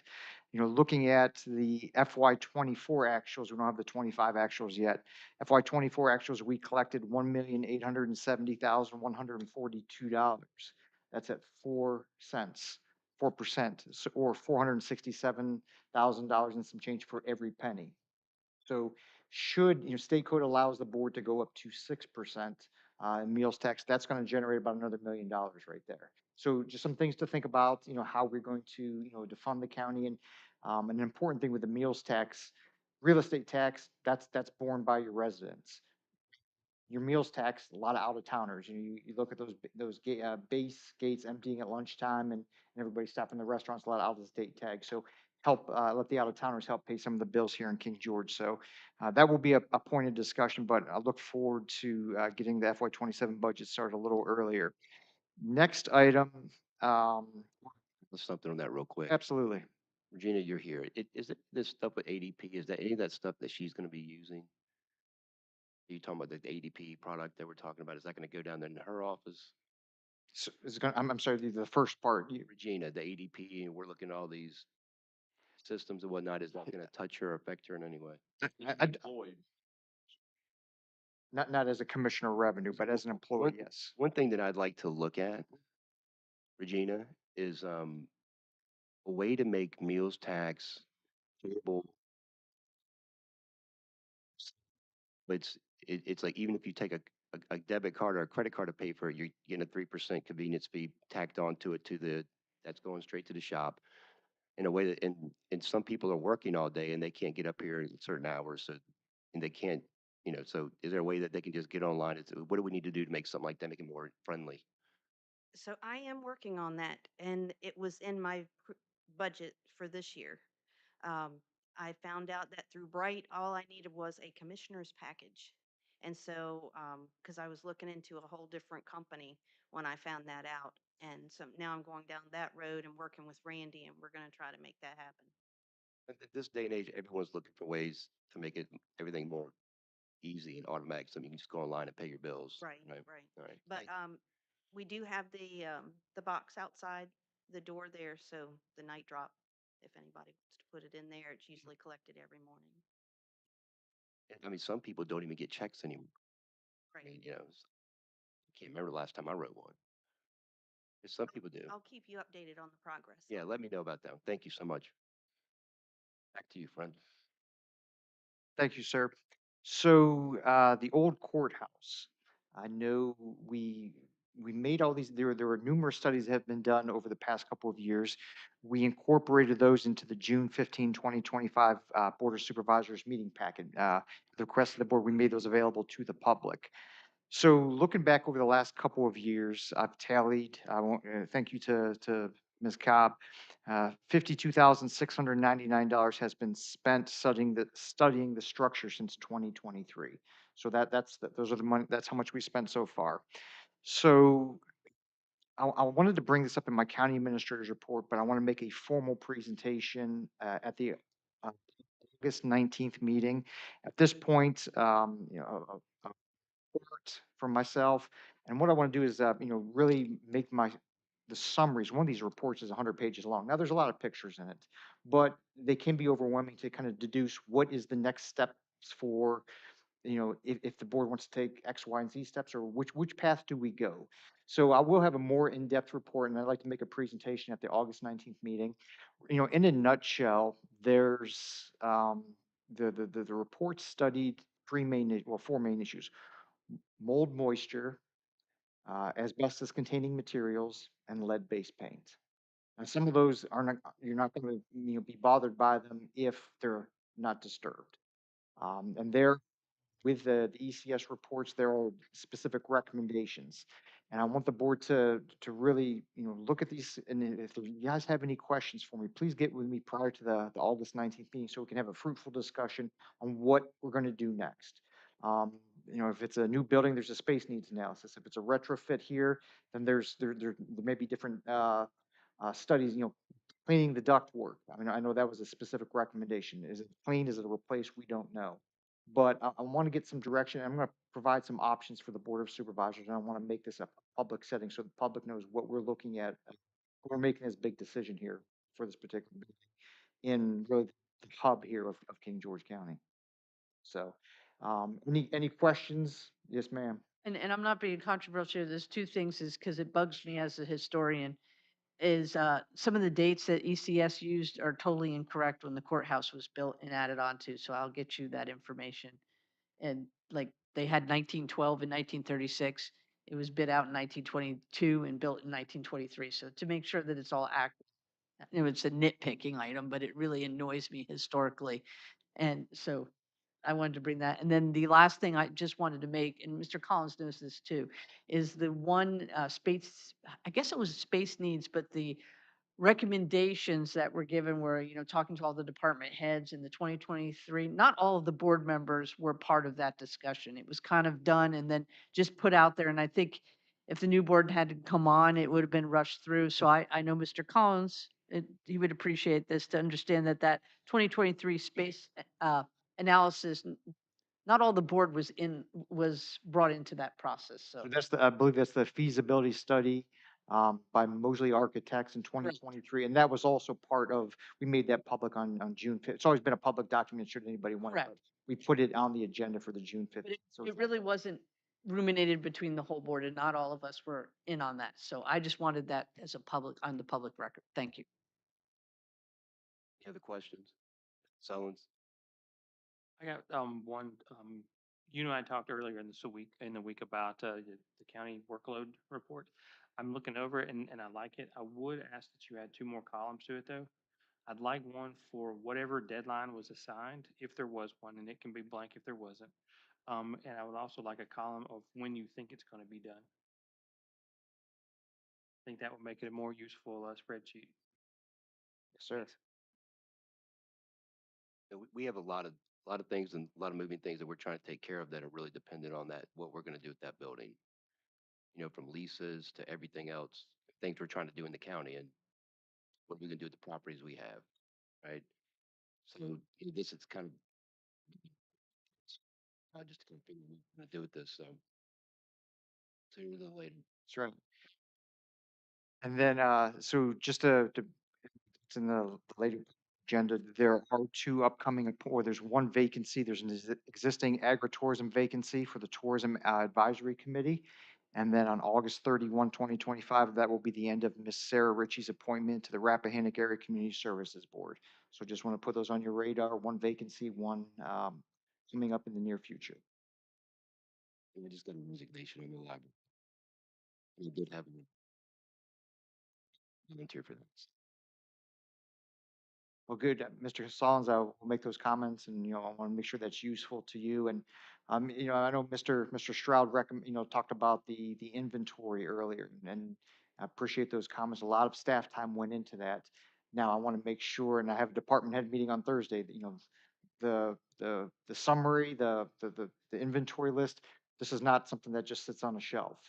These are living documents that need to be updated and tracked. So, appreciate all the work that my staff put in and feedback from the boards. Yeah, I think it's a great document, and I do apologize. I just realized that we were still talking about the courthouse, and I kind of leapt ahead a little bit, but you've been up since 4 a.m. Work with me on this. That's all I have, Mr. Chairman, unless there's any questions from the board. I don't. Mr. Collins, do you have a motion? I move the King George County Board of Supervisors goes into closed session pursuant to section 2.2 dash. Mr. Collins, sorry, I second public comment that I forgot about. I rescind that motion. We have, is anyone who'd like to speak? Is there anyone online? Any correspondence? All right, public comment is closed. Go ahead. Sorry. I move that the King George County Board of Supervisors go into closed session pursuant to section 2.23711.A1 for the purpose of discussing the performance, salaries,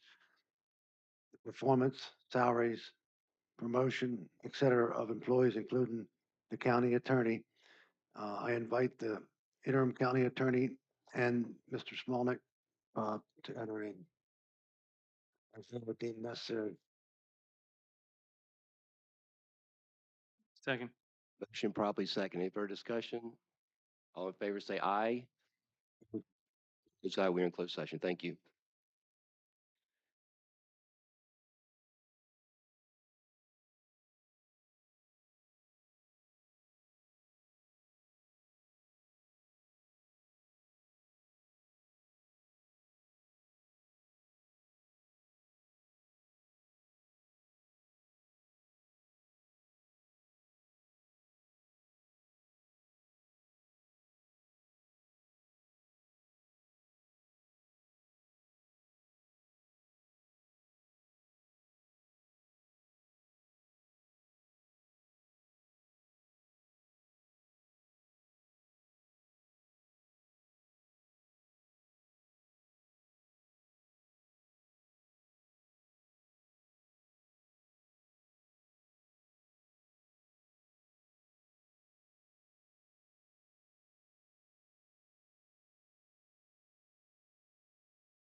18th, Matt and I did not get a card.